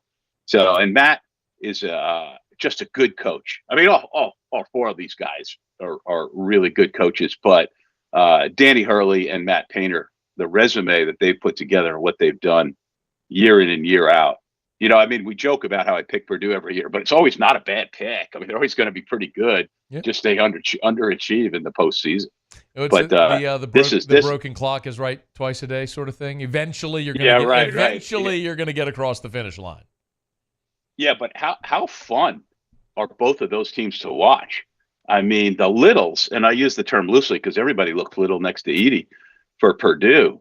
They scramble on defense. They get loose balls. They cut to the basket. I mean, you just got to be a fan of Braden Smith, the way he plays the game. And an Indiana guy, former Mr. Indiana, I mean, he is Hoosiers. You look at Braden Smith at 6 foot and go, this guy is like right out of the movie. He's Hoosiers. So there's one other thing that I wanted to push back on, and it was your assertion that Zach Edey kind of gets the benefit of the doubt, or doesn't rather. The narrative, Lee, or surrounding this tournament is actually the contrary. That Edey that is going to the free throw line, and look, Edey went to the free throw line last game more times than it was Tennessee. No, on absolutely. the flip side, Edey gets away with way more contact and is not whistled. No, absolutely. You're correct there. Of course, they do get the ball to him more than anybody else probably gets in the course of an NCAA game because of the way he's able to position himself down low and the weapons that he has. And plus, for him to play the card, we don't get no respect, giving a little Rodney Dangerfield. Oh, please, you're number one. You're going to be the number one draft pick. You're the player of the year. Nobody doesn't respect this team. They were number one the whole time. I like they've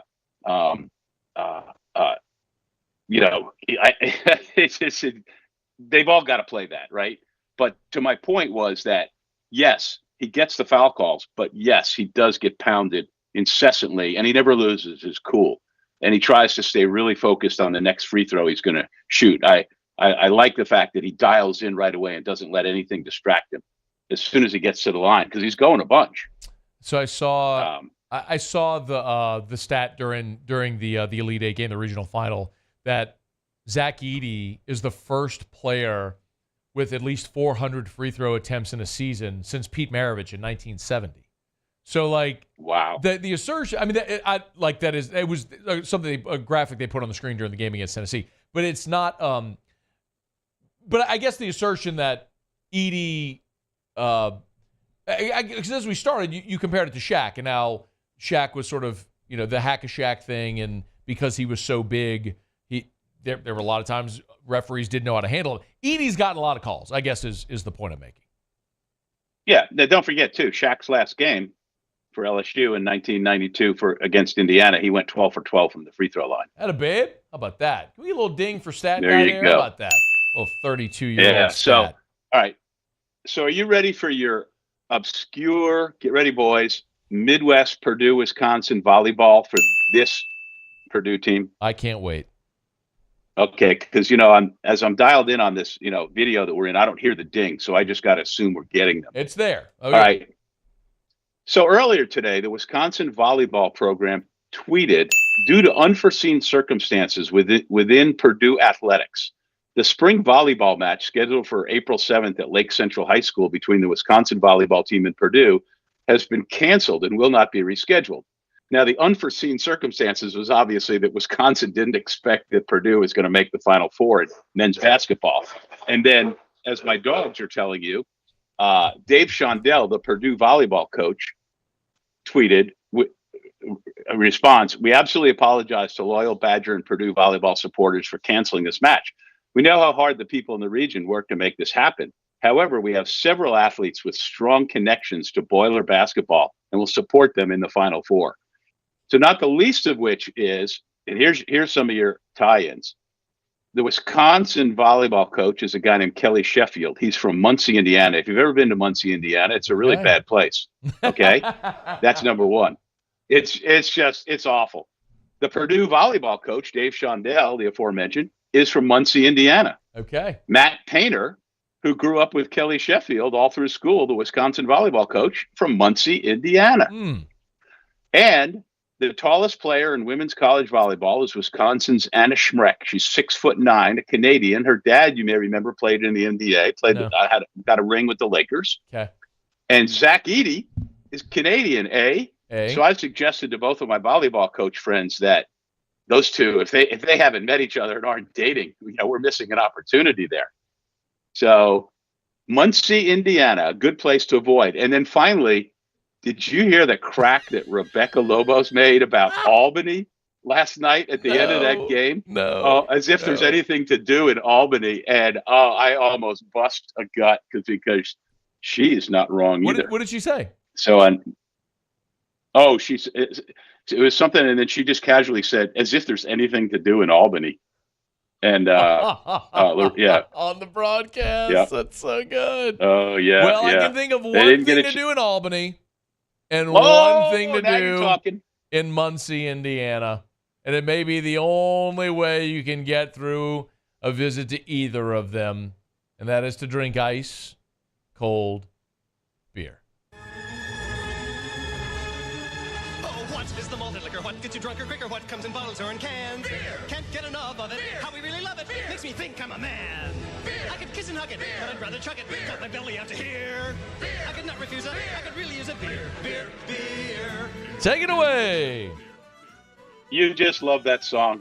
I do. So Parish Brewing Company, our friends over in Acadiana, have come up with Brain Cake, a juicy double wheat IPA. Now I'm going to read their notes. I'm just going to tell you, I really like this because it was 8.4%, hazy, hoppy, pillowy, and tropical. Really nice.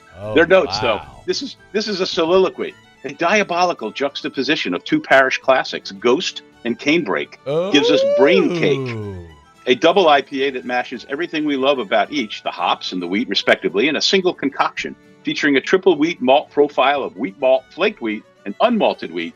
Brain Cake blankets the tongue with a feathery golden fleece-like mouthfeel. Aromas of sweet berry cobbler waft from a generous dry hop of strata, citra, and cashmere, with a clean tropical finish of bright mango and guava.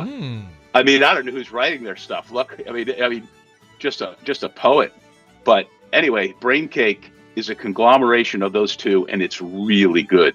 And at 8.4%, these double IPAs, the higher in alcohol they are, the more I happen to like them. Some people, that's not a lot for them. It's not because of the alcohol; it just tastes better to me. Sure. So as for the ones at home watching on the TV, man, I hope they make a T-shirt because I love the can, I love the third eye, and my guy Jacob Talley over there.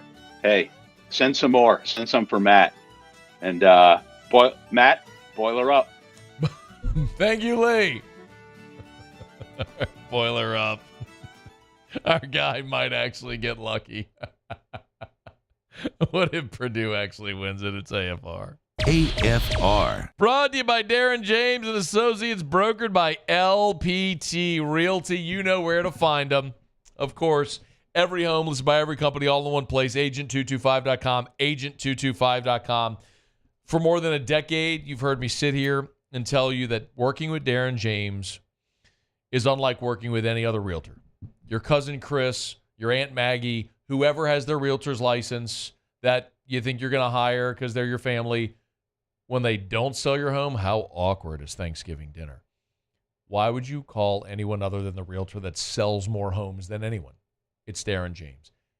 And working with Darren, despite the fact that Darren sells more homes than anyone, working with Darren makes you feel like you are his only client. Experience for yourself what I've been talking about for years. If you need to sell your home, get results, call the best. Call Darren James. Agent225.com. Think real estate, think Darren James. There it is, the extra mile. On the border of expected and extraordinary. For those willing to go further. Like vans customized for work or play. With safety and tech to keep you connected. Supported by a 5-star sales, service, and finance team. And backed by the 1-star you know. So go the extra mile. It's never crowded because so few have what it takes to go there. Mercedes-Benz Vans.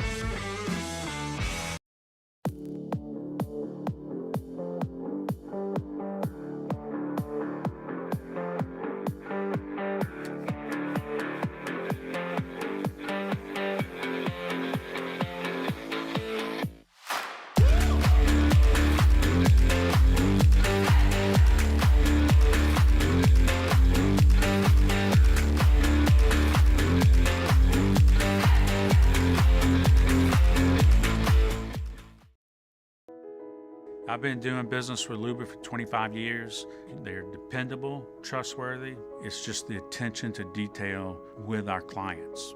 Our folks have years and years of experience. They're highly trained professionals, but many companies have that asset. What I'd like to think makes Luba a bit different is that we use those talents in a way that truly is dedicated to serving the needs of the folks who depend on us.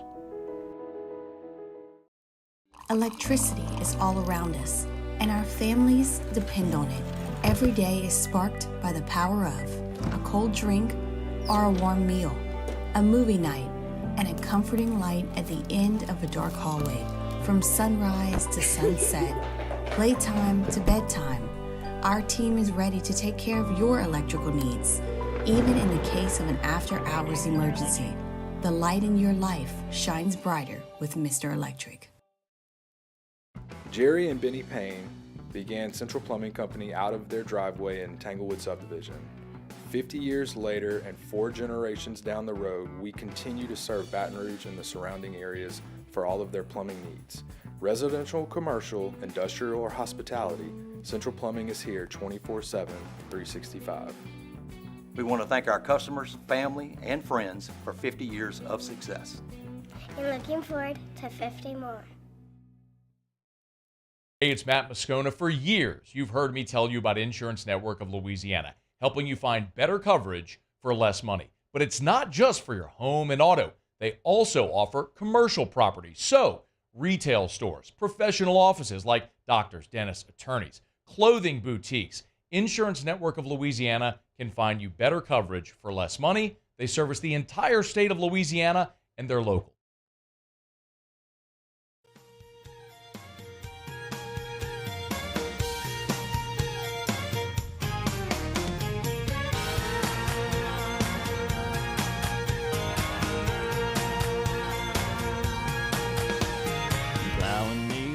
After further review powered by Sunshine, your hometown John Deere dealer in Louisiana.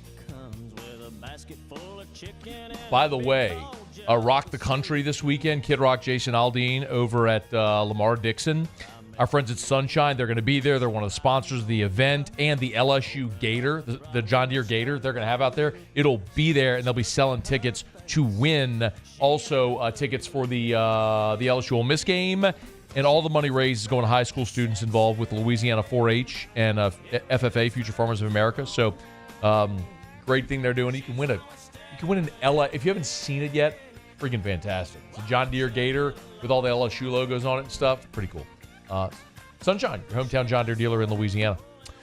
The pipeline from New Orleans to Denver continues. The latest is Calvin Throckmorton. If you haven't heard, Calvin Throckmorton is signed with the Denver Broncos. The list is long and illustrious, from Will Lutz to Jordan Jackson, Lil Jordan Humphrey, Lucas Krull, Adam Troutman, Michael Burton, the fullback. Dwayne Washington is over there as well.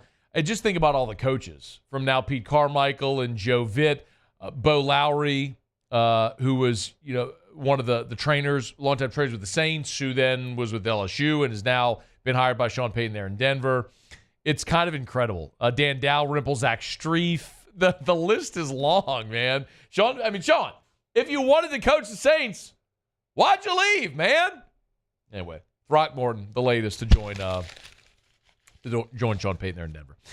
We've had a conversation pretty consistently here in this offseason about the Saints' single biggest need this offseason, and it's offensive line. I would say in particular tackle, because Andres Pete and Hurst played left tackle for you last year, along with Trevor Penning, who, as we know, stunk and lost his job. And then on the right side, Ryan Ramchik's knee has been a giant topic of conversation here as well. So the Saints have to address tackle. We know that. They've got to go address tackle. Draft, free agency. I've told you many times, I'll continue to say it until the draft comes and goes. My dream scenario is that Olu Fashanu from Penn State is sitting there for the Saints at number 14. That would be a dream scenario for me if it plays out. But I think you also can't ignore the possibility of addressing offensive tackle in free agency. And maybe it's not until the second round of free agency after the draft, right? You wait to see what happens in the draft, and then you can go add free agents. Because at this point, it's certainly plausible to look around and say, okay, if there's a free agent who who's been on the market, has taken visits, hasn't signed with a team, that person's either waiting for the right scenario or there's teams waiting to see what happens with the draft, who might be available. Maybe you do some bargain shopping. Maybe the best example of this is Andres Pete. So when we look at free agent targets potentially for the Saints, you have to consider Pete as one of them, right? He's 30 years old. The Saints drafted him. He was actually quite important for the Saints last year because you had the injury to Hurst. Penning couldn't play. And so Pete kicked out and played left tackle for you last year. And that's what I would argue for Andres Pete in his time in New Orleans has been his most valuable asset, has been his ability, even though he's been largely a guard, when you've had injuries, like when Teron Armstead would get hurt, Pete could kick out and play left tackle for you. So not only was your starting left guard, but he was your backup left tackle, and they used him in that role. So there's value there with Andres Pete. I'm not telling you he's ever going to be a top-flight NFL offensive lineman. We understand it's why he's a free agent right now. But you can't discount the possibility of the Saints bringing Pete back in either a starter or a reserve role, but because he can do so much. When I look at the other available tackles right now, it's interesting to look at who's available and the sort of wide variety of experience. For example, Mekhi Becton is a guy who would be hard to ignore. Mekhi Becton was the 11th overall pick of the Jets. And when you look at Mekhi Becton's NFL career, it looks a lot like Chase Young's. He played a lot as a rookie. He had 2 injury-prone seasons that gutted his availability. Again, as a rookie, started 13 games for the Jets, played 81% of their snaps. In 2021, had an injury, a knee injury, which limited him to just 1 game. And then that injury carried over into 2022 during training camp with an avulsion fracture of his right kneecap, and he missed the entire 2022 season.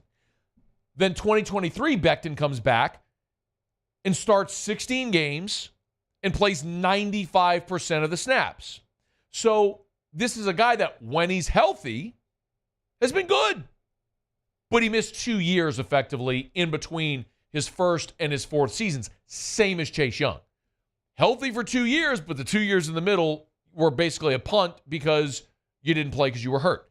So Mekhi Becton, at 24 years old, yes, there's always been the questions of his weight when he was coming out of Louisville, but that big and athletic enough at 6'7", 360 to be the 11th overall pick and someone drafted you to be their franchise left tackle, that's a guy that's played on both sides of the line for the Jets and could be an answer for Ramczyk if he's unavailable at the right side. So Becton is one of those guys. I think Donovan Smith is another free agent right now that is interesting because the Saints have had a pipeline from the Chiefs. And obviously we've seen some of those guys, if it's Colin Saunders at defensive tackle, if it's Tyrann Mathieu coming from the safety spot, the Saints have looked at Kansas City and gone, okay, well, you've got a really good thing going there. You've got great culture, winners, and they've brought in guys from the Chiefs. So Donovan Smith would be interesting to look at, but he's also sort of been notorious because he's been the worst starting left tackle in the NFL. And the Chiefs have consistently tried to address that, and it's been pretty obvious. So while he's a guy that's in Kansas City, playing with Patrick Mahomes, that great Chiefs team, he was the weakest link, and that was really undeniable on an offensive line that had some really good players, obviously, Creed Humphrey at center, but Donovan Smith has been a starter, and the Saints know him as well from his time in Tampa. But be it Tampa or Kansas City, he's been one of the worst offensive tackles in football. So I don't know if that's actually the route you want to go, and it would really kind of depend on what type of contract he might command. And then there's maybe the wild card, which is David Bakhtiari. David Bakhtiari was a perennial All-Pro in Green Bay. He's 32 years old, but in essence, he hasn't played in 2 years. Because the last time David Bakhtiari was an All-Pro was 2020. And I think everybody knows David Bakhtiari because he was Aaron Rodgers' blind side. I mean, he was the left tackle for the Packers. And Bakhtiari had an All-Pro season in 2020, the COVID year. But on New Year's Eve, December 31st, he tore his ACL. And despite that, was first-team All-Pro in 2020, tore his ACL at the end of the year. He effectively missed all of 2021, played in just one game. Came back in 22 and played in 11 games. And then this past season, played in just one game. So the last time we saw him fully healthy in 2020, he was first-team All-Pro. He just hasn't really been healthy since. So he's 32 years old. Could you bring him to camp on a prove-it deal? That's an interesting option for New Orleans as well. I still think and firmly believe that, and by the way, one more for what it's worth, when we're talking about Mekhi Becton, Spotrac puts the market value of Mekhi Becton at an average annual value of $12.9 million. So they're very much saying, look, he's going to be paid, maybe not like the best offensive left tackle in the NFL, but you're talking about $13 million a year. Essentially similar to the contract you gave Chase Young. If you could do it on a one-year prove-it deal, that would be interesting. But if he has the option of getting a longer-term deal, that may not be something you're interested in doing. I mean, it's effectively the same thing as Chase Young. Really good as a rookie, 2 injury-prone years, good in his 4th year, but can teams actually justify investing long-term in a player that's been injury-prone? I get it. Tremendous upside, a lot of risk as well. So if you can get a guy like Mekhi Becton on a one-year prove-it deal, that feels like a really good option. But the problem is those are still giant question marks, and it feels like you have to address offensive tackle in the draft. I'm going to keep pushing that. I think we all agree. But I also think it's negligent if we're not at least having the conversation about what a free agent offensive tackle might look like for New Orleans in this free agent cycle. So we'll keep tabs on it as it moves along, but those are some names to consider. The biggest names available in free agency right now at offensive tackle. All right, we're brought to you by Shaw Bills Tire and Auto Service, ShawBillsTire.com. Really cool. Told you yesterday about our president and CEO, Flynn Foster. He and his son both visited Shaw Bills this past weekend for different reasons. Phenomenal customer service. And I love getting texts and emails and tweets from you about the customer service at Shaw Bills because it's the thing that underscores why and how they are what they are. At Shaw Bills, they'll sell you tires at name brand tires at wholesale prices, but because they treat you like family, that's what keeps people coming back year after year after year. It's Shaw Bills. Shaw Bills Tire and Auto Service. ShawBillsTire.com. Shaw Bills, where we keep you rolling. Okay, y'all. We're going to knock out a final break here of hour number 2. Muse will have Tigers and the Pros. 15 minutes from right now, T-Dub, our buddy Todd Walker will be here. What do you do? How do you fix LSU baseball? They better find out in a hurry because you got Vanderbilt coming in this weekend, so you better get it right. We'll talk to T-Dub in about 15 minutes on AFR. AFR. All right, y'all. 87 degrees on Easter Sunday. 85 degrees today for your high. Spring is here. Summer is next. That means daily triple-digit heat indexes for months. You can go inside your home central AC. It can't. It sits outside on the side of your house all throughout the summer months. The heat, the humidity, the dust, the dander, the bugs, the pollen, all of it never gets a break. And you rely on that AC to keep you and your family cool and comfortable during the summer months. Trust River City's 1 Hour Air. Call them today. Do it right now. I'm going to give you the phone number. Have them come to your house, do the preseason AC tune-up. Make sure your unit is running efficiently and effectively. Don't let a small issue become a very big, very expensive issue. 752-0001. Gulf Coast Bank and Trust is giving our customers the power to bank anywhere, anytime during this challenging event. And we're right there with you. Our mobile banking app is a smart way to manage your money and time. Gulf Coast Bank and Trust, the bank that cares about you. It was a humid day. Barefoot children play, looking for that summer shade. Time just slips away.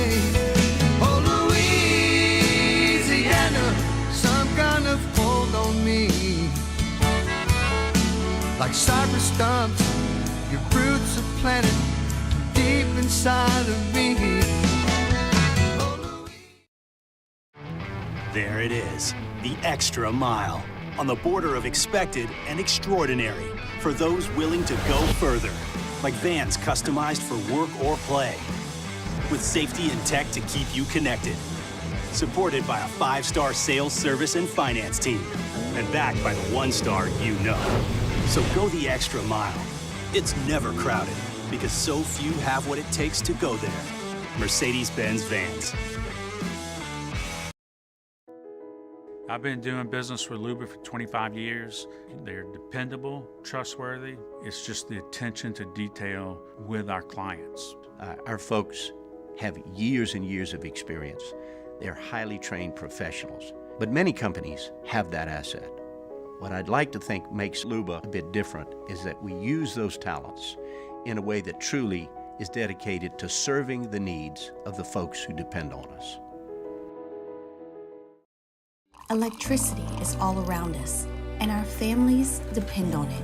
Every day is sparked by the power of a cold drink or a warm meal, a movie night, and a comforting light at the end of a dark hallway. From sunrise to sunset, playtime to bedtime, our team is ready to take care of your electrical needs. Even in the case of an after-hours emergency, the light in your life shines brighter with Mr. Electric. Bayou Chrysler Dodge Jeep Ram is taking $22,500 off the new 23 Ram 1500 SCA truck. We're open for business in our beautiful new showroom and taking $22,500 off the new Ram 1500 truck. All new Bayou vehicles come with a 1 million mile warranty. The crew at Bayou Automotive is going to do right by you. Jerry and Benny Payne began Central Plumbing Company out of their driveway in Tanglewood subdivision. 50 years later and 4 generations down the road, we continue to serve Baton Rouge and the surrounding areas for all of their plumbing needs. Residential, commercial, industrial, or hospitality, Central Plumbing is here 24/7, 365. We want to thank our customers, family, and friends. She's the only one who really understands what gets me. She thinks my tractor's sexy. After further review, powered by Sunshine, your hometown John Deere dealer in Louisiana. Wrapping up hour number 2. Todd Walker, less than 10 minutes from right now. Right now, Muso has Tigers in the pros. Tigers in the pros. They still bleed purple and gold. They're just really rich now.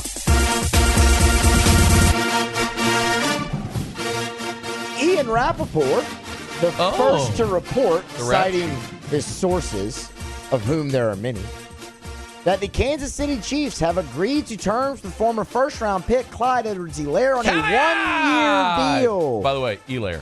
I said Helaire. No, you didn't. I did. You said Helaire. I did not. I said Helaire. I emphasize the E every time. You said Helaire. Helaire. Go back and look it up. Anyway. You said Helaire. We're going to agree to disagree on that. No, we're not. You're going to go into Sterlitz, and you're going to listen to it, and you're going to correct your mistake, because you said Helaire. Helaire. That's what I said. Helaire. Helaire. Yes, that's his name. And then you just said Helaire. You just did it again. At least I'm not over here going Clyde Edwards-Helaire. That's true. All right? You did not but you did. Lord. You did Helaire is what you did. The intent is there, and the intent is correct. We will be accurate here. 1-year deal. Sources did not disclose the rest of those terms yet, so we're waiting to see that. But he's back in Kansas City. I'm not going to lie. I didn't think that was going to happen, so I'm actually glad it did. It is, man. Glad he's back. Basketball. The Brooklyn Nets stink. Cam Thomas doesn't. Another 20-point effort for him. This specifically 22 points. How about this for the month of March? Now that it's passed since we're into April, so you get all those March stats now. Cam Thomas averaged 26.8 points per game. Pretty good. For the Nets. I wish he'd be on a winning team, but he's not. Shot just under 50% last night. Trendon Watford last night for the Nets as well, going for 21.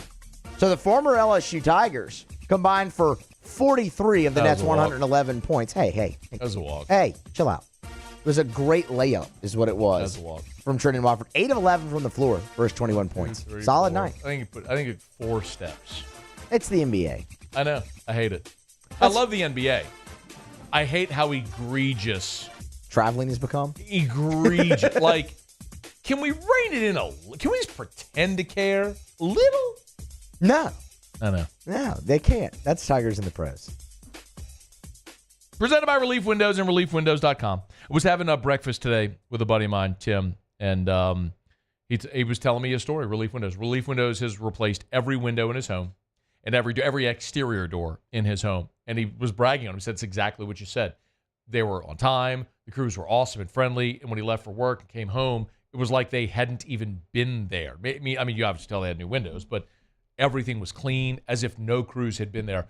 When it comes to Relief Windows, it's the experience, it's the quality, it's the service. Relief Windows and ReliefWindows.com. Oh, yeah, they do indoor shutters as well. Relief Windows and ReliefWindows.com. Okay, y'all, Todd Walker coming up right after SportsCenter. AFR. Hey, we're brought to you by Evermore, natural artesian water. One of the things I love telling you about with Evermore, aside from the fact that it's just great tasting water, and the fact that it's superior hydration. So if you're an elite athlete and you need better hydration, you go to the website, you see like Dak Prescott is one of their primary endorsers. If you want just a better, healthier option for your children, Evermore, EVAMOR. Go to evermore.com. You can get it at great local retailers. You can get the 12-pack of 20-ounce bottles, the 6-pack of 32-ounce bottles. They get big. I have a big 64-ounce bottle right here that I'm drinking while I'm on set. But I love that this is a Louisiana company. I mean, it is right from the RTD artesian well in Covington, Louisiana, into that bottle and then into your home. It's Evermore, EVAMOR. Go to evermore.com or buy it at great local retailers. He's here. Anyone want a Coors Light? Oh, shoot, I forgot to play the song. I got a guy who can fix this. I've been doing business with Luba for 25 years. They're dependable, trustworthy. It's just the attention to detail with our clients. Our folks have years and years of experience. They're highly trained professionals, but many companies have that asset. What I'd like to think makes Luba a bit different is that we use those talents in a way that truly is dedicated to serving the needs of the folks who depend on us. Bayou Ford has the new inventory to get you in a new Ford truck or SUV today, or customize your next vehicle just the way you want it. All new Bayou Ford vehicles come with a 1 million mile powertrain warranty. The crew at Bayou Ford is going to do right by you.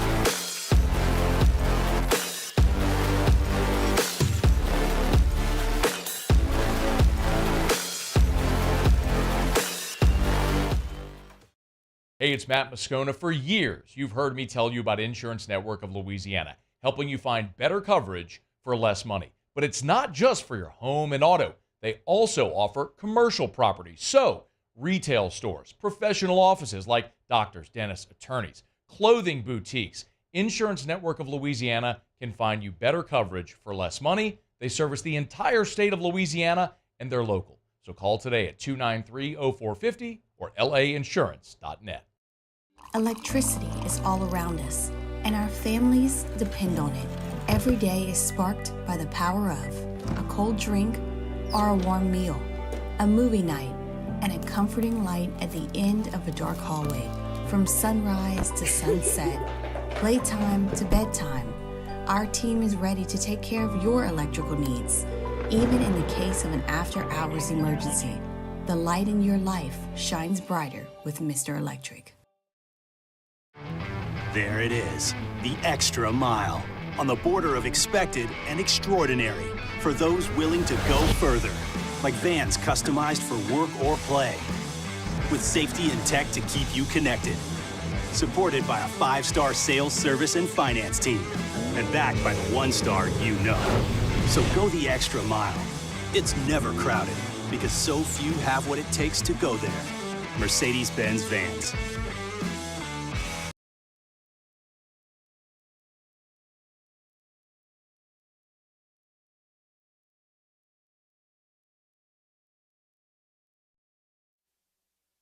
This is SportsCenter.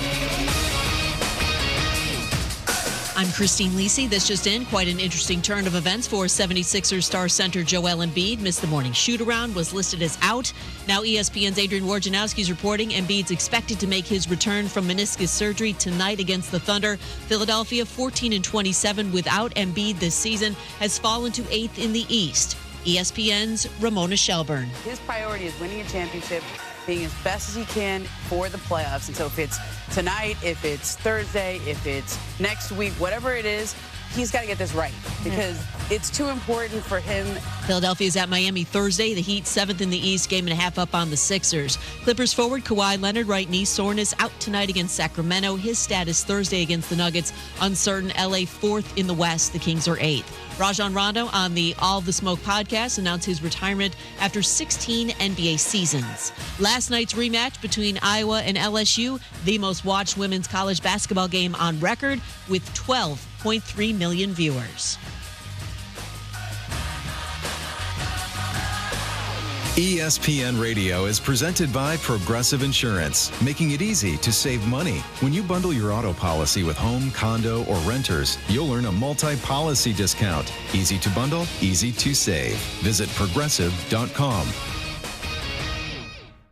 Matt Moscona. I'm very important. After further review. Say it one more time. After further review with Matt Moscona. And here we go.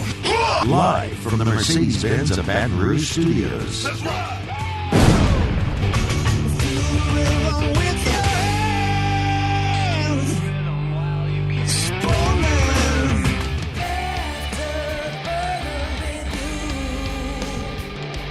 Hour 3, off we go. Welcome aboard. Glad you're with us. AFR, powered by Sunshine, your hometown John Deere dealer in Louisiana. Matt. This is Shaq O'Neal, and I hate Matt. Paul O'Neal. They're chanting Paul O'Neal's name.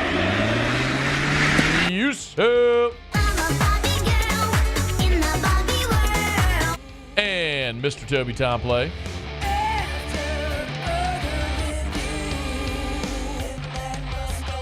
All right, we're here. Glad you are as well. 5 o'clock quitting time. Glad you are driving home with us. What a bummer of a day locally in sports on Monday. The LSU women lose to Iowa in the Elite Eight. The Pels got throttled. Devin Booker went off for 52. And maybe the most surprising result, however, was the LSU baseball team losing to Southern 12-7. Only the 4th time ever that the Jags have beaten LSU. Todd Walker, of course, former LSU great, SEC Network, good enough to join us for a couple of minutes here. T-Dub, how are you, man? Great, man. What's happening? Well, trying to figure out what in the world has gone wrong with LSU and how they fix it. So let me just start with a big picture question. Do you think what is ailing this team can be fixed this year? Absolutely. And it's not because I went to LSU or I'm talking to you from Baton Rouge. The last 3 years alone ought to tell you there is no predicting this stuff. I mean, Mississippi State in 2021 went into the SEC tournament that late in the season, got blown up 25 runs against them to 3, lost 2 in a row, and went home and made a run and won the World Series. We all know the Ole Miss story. They were 6-14 in the conference at one time, and they corrected it, found a couple starters. You know, people played better. And they went it in 22, and then LSU couldn't get anybody out on Sundays last year. Bullpen wasn't great.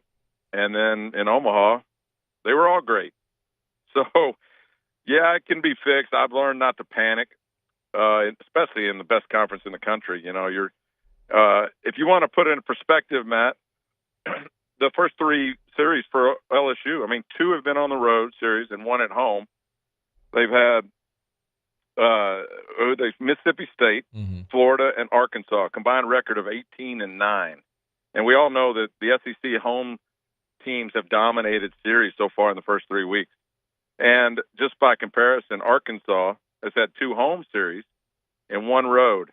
Missouri 1-8, Auburn 1-8, and with all due respect to LSU, I think they'll be better, but they played LSU at home 2-7.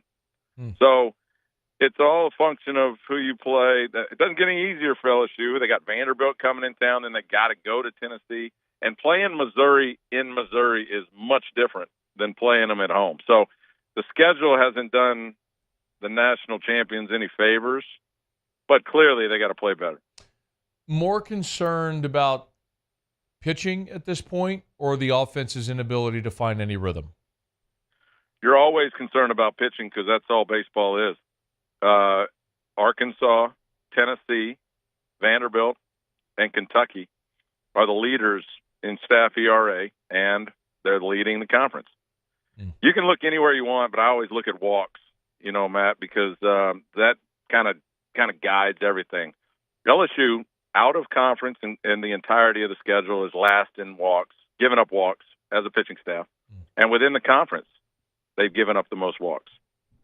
What that means is you're putting free guys on base, but it also means even if you don't walk somebody, you're getting behind other hitters, makes you throw more fastballs than not, and then those are easier to hit.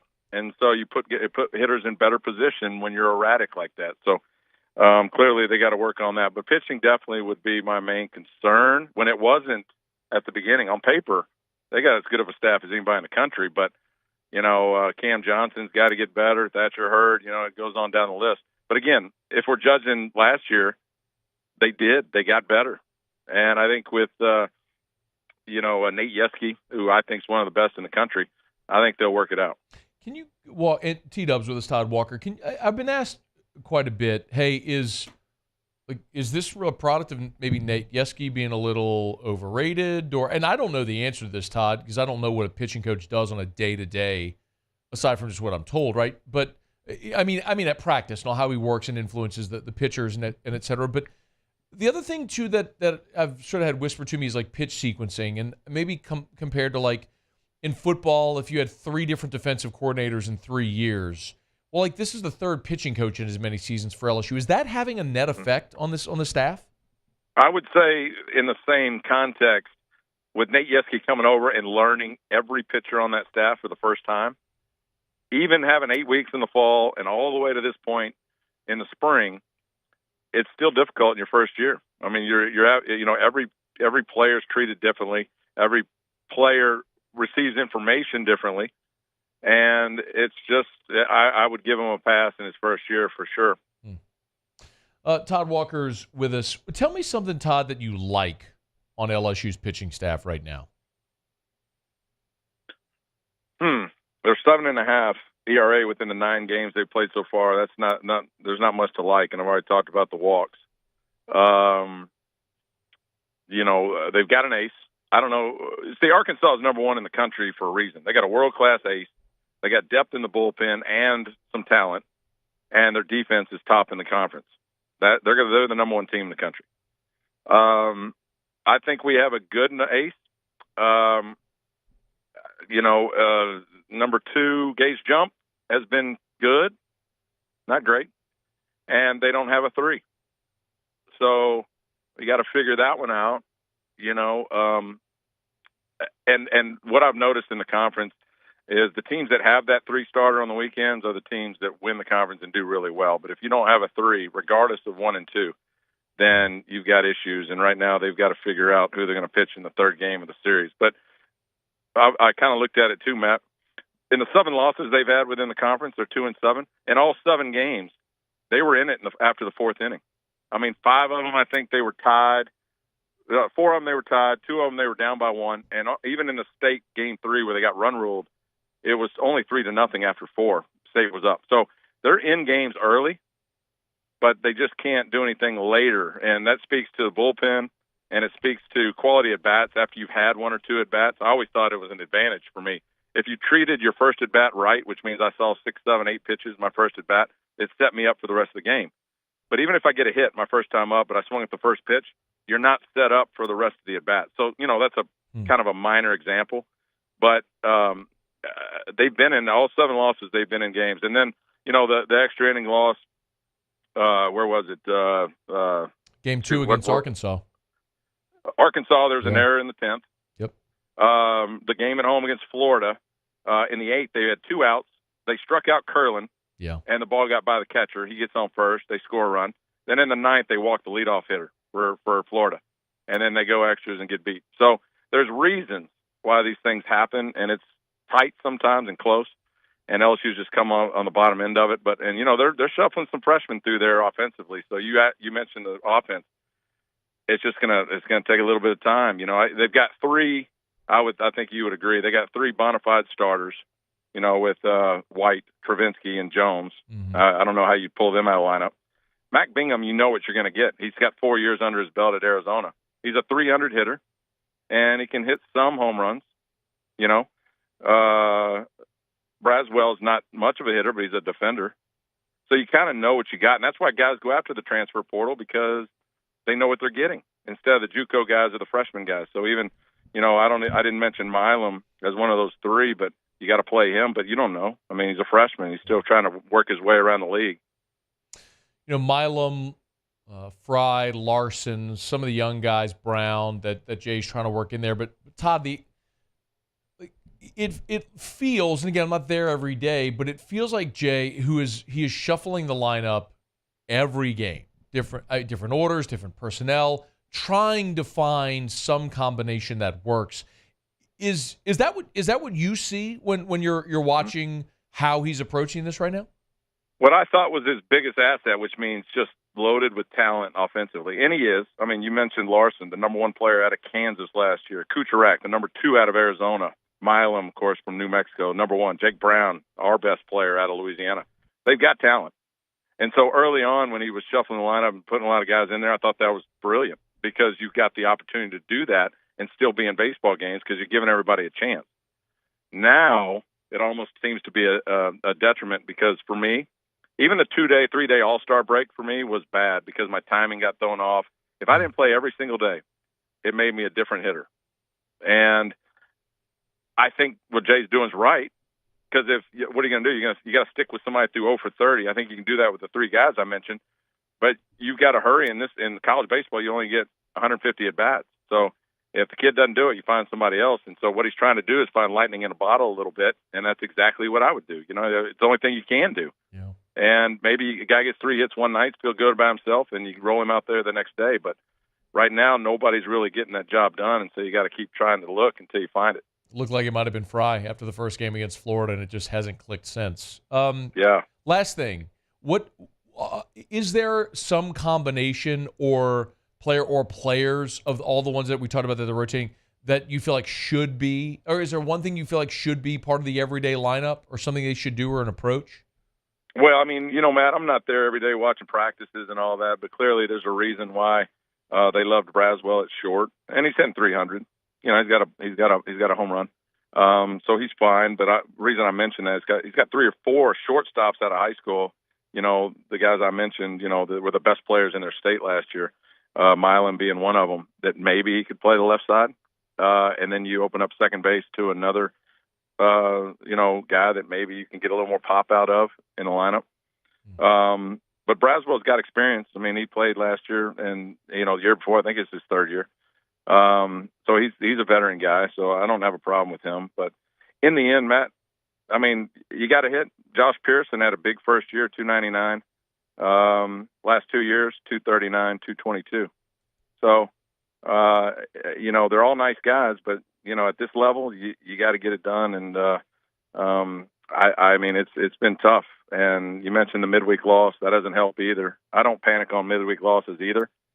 But that's a tough one, piling that on top of a 2-7 record in the conference. But again, I think as the season goes on, you're going to see them. The main thing's making the tournament, right? Because Mississippi State and Ole Miss missed the tournament after winning the national championship. So you got to make the SEC tournament and then get in the field of 64, and then it's a whole different season. Got work to do to get there. LSU Tigers at 2-7 in the league through 3 weeks. Vandy coming in this weekend. Todd Walker, SEC Network. Always great to chat, T-Dub. Thank you, man. All right, thank you. All right, bud. Be well. We'll talk soon. It's after further review. If you were watching the Natty last night, you saw Angel Reese, saw her contact pop out, and then she had to pop it back in. like somebody needs to go get LASIK done. Somebody needs to call Dr. Blake Williamson over at the Williamson Eye Center. Put out an APB there for Angel Reese. Hey, let's get you in touch with our guy, Dr. Blake Williamson, get that LASIK done. Ditch the contacts and glasses forever. 924-2020, 924-2020, or WilliamsonEye.com. Told you yesterday, man, awesome story. There's a Baton Rouge man, Dr. Blake Williamson, performed a first-of-its-kind cataract surgery in the world, first ever, right here in Baton Rouge. That's what they're doing over at the Williamson Eye Center. They're groundbreaking, all the latest technology. It's why I tell you all the time, no matter your age or your refractive issue, there is a solution for you. And Dr. Blake Williamson over at the Williamson Eye Center can help. Give him a call, 924-2020. Go for the consultation, 924-2020. Take that step. Make the jump. Just go have that conversation to find out what options are there for you. 924-2020 or WilliamsonEye.com. Okay, appreciate T-Dub. Good stuff there from Todd Walker. He's always great insight. Lee was here last hour. Shay Dixon was here in hour number 1. If you missed any of it, you can catch AFR On Demand presented by Brett Golf. Just search After Further Review on your favorite podcast app or on YouTube. Get our AFR YouTube channels or the full show there at 104.5 ESPN on YouTube. All right, let me knock out a quick break. LSU football was back on. Look at how loaded of a day was this? We're 15 minutes into hour 3. Haven't even talked about LSU, which was back on the LSU football, which is back on the practice field today. And Joe Sloan met with reporters. What did you miss today? We'll talk about it next. It's AFR. AFR.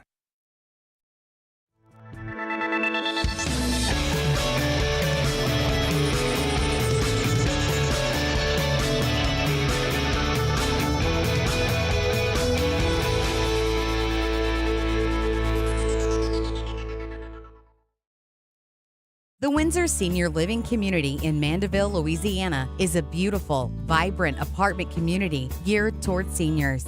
They are nestled right in the heart of Mandeville, where seniors live a more carefree lifestyle in spacious apartments with the peace of mind that comes from having a little extra help. Call the Windsor at 985-624-8040 to schedule a lunch and tour.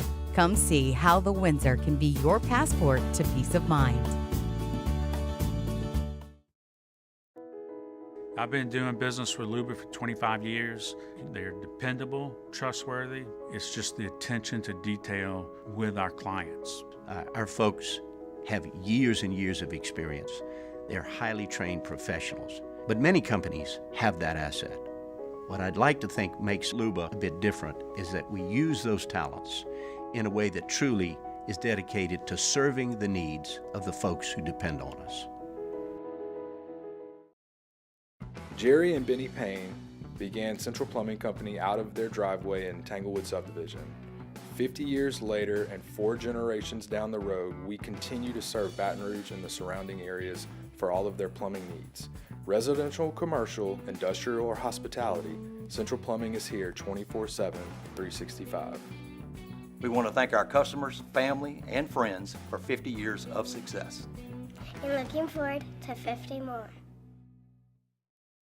Hey, it's Matt Moscona. For years, you've heard me tell you about Insurance Network of Louisiana, helping you find better coverage for less money. But it's not just for your home and auto. They also offer commercial properties. So, retail stores, professional offices like doctors, dentists, attorneys, clothing boutiques. Insurance Network of Louisiana can find you better coverage for less money. They service the entire state of Louisiana, and they're local. So call today at 293-0450 or lainsurance.net. There it is, the extra mile, on the border of expected and extraordinary, for those willing to go further, like vans customized for work or play, with safety and tech to keep you connected, supported by a 5-star sales, service, and finance team, and backed by the 1-star you know. So go the extra mile. It's never crowded, because so few have what it takes to go there. Mercedes-Benz Vans. At Relief Windows, we're more than windows. We're windows, doors, hardy plank, and vinyl siding. But our #1 product is always customer satisfaction. Visit us online at reliefwindows.com.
View, powered by Sunshine, your hometown John Deere dealer in Louisiana. Just seeing a lot of growth, right? I think, the big thing coming into this offseason was about developing our identity as an offense and really trying to start that from inside out.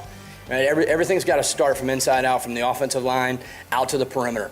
And we want to be known as a physical football team that's explosive on the perimeter. And I think as we watch throughout spring practice, a lot of those things have been showing up.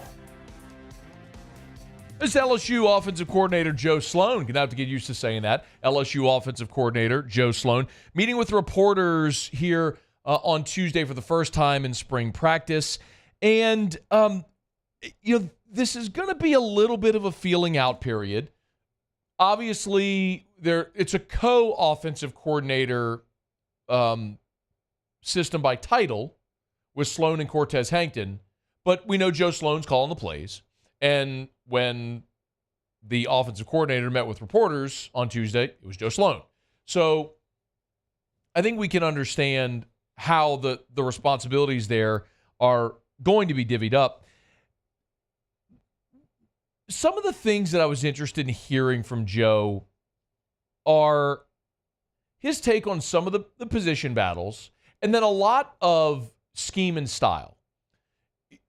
We got used to Brian Kelly and Mike Denbrock and their synergy because, remember, those two guys had worked together before. Like, you had a large enough sample from Brian Kelly and Mike Denbrock together at Notre Dame, and then bringing Denbrock to Baton Rouge, and you had 2 years with Denbrock and Jaden Daniels as the quarterback. So we knew stylistically and functionally what the offense was going to look like, especially with Jaden at quarterback, right? Where Jaden's differentiator, his dynamic ability was his running ability. And Jaden was a 1,000-yard rusher this past year. You could call design plays for him, but when a play broke down, you knew Jaden could take off. That dynamic no longer exists within the offense because Garrett is not a running threat and is not going to be a running threat. So that's part of it. But Joe was also asked how much of Mike Denbrock's offense will he keep in place. And I want to remind you before we play this, Joe Sloan has been an offensive coordinator before. He was an OC at Louisiana Tech and initially did not call plays as the OC there with Skip Holtz, and then did for 2 seasons. So he's been an OC both sort of in title and as the primary play caller. So he has run an offense before. So how much of Denbrock's offense do you retain? The nuts and bolts of what we do and the foundation of what we do was set here over the last couple of years, right? When Coach Denbrock came in and we put this offense into effect. And what we've done as an offensive staff, we have 4 of us that are still here. So a lot of that carryover. Plus we have a lot of guys who played in our offense the last 2 years. So we want to keep the building blocks of who we are. But, right, no matter who's talking to you at this podium, you got to build your offense around the personnel that you have. We're doing that, right? We're growing. And just like we did 2 years ago going into this past year and making an evaluation of where we're at and what we needed to do, we've sitting down as an offensive staff and we're continuing to do the same thing. That's what tells me you build the offense, or the building blocks are there, but you build your offense around the personnel you have. Well, you don't have Jaden Daniels anymore, meaning the dynamic, the dimension of a running quarterback is eliminated. So for me, the most interesting part of this offense for me this year is going to be, how do you replace Jaden Daniels' carries? What does that look like for LSU in 2024 when you no longer have Jaden Daniels running the football? Because those offensive touches are going to go somewhere. And not that they were all design runs for Jaden, but does that mean you go from a balanced rushing attack to something that looks more like 65-35? Because on the plays where an offense is breaking down and Jaden might have, or a play is breaking down, Jaden might have taken off, does Garrett now throw the ball away? Or does he force a ball downfield? Jaden Daniels ran the ball 135 times last year. He was not only your leading rusher at 1,100 yards, but in rushing attempts. He had 135 attempts. Logan Diggs was second with 119. So those 135 running plays for Jaden Daniels, what do those translate into in 2024? Does that become a disproportionate amount of passes, or do you have a different style of running game? My assumption is those are going to become short passes. You know this. We all watch football. the passing game is an extension of the running game, right? Like how the Saints use Alvin Kamara. He gets 80 receptions. Well, who gets those receptions? I don't know if it's Josh Williams or Caleb Jackson, your traditional running backs, but I think your slot receiver might be that this year. Again, that's 135 offensive snaps. That's 10 snaps per game that are going to go from your quarterback running it to something else. So who are those people? That's why I think the receiver position battle is the most interesting. Like, I can look at the offense, and there are givens. I know who my starting offensive line is game one, right now. DJ Chester is your center. You got Miles Frazier, Garrett Dellinger as your guards, and you've got, in my opinion, the best tackle combination in college football, two guys in Will Campbell, Emory Jones, that I think next year at this time we're talking about as first-round draft picks. So your offensive line is set. I know Mason Taylor is the starting tight end. Mason Taylor! Thank you. And I know that, you surprise me sometimes. I forget about it. Todd Peterson. And I know that Ted Peterson. Caught him napping. And I know, see, you did that to me, I did it to you. I know that Josh Williams, Caleb Jackson are going to be your running backs. I think Josh Williams takes the first snap, but those guys are both going to be interchangeable and carry the ball a ton. What I don't know is my receiver order.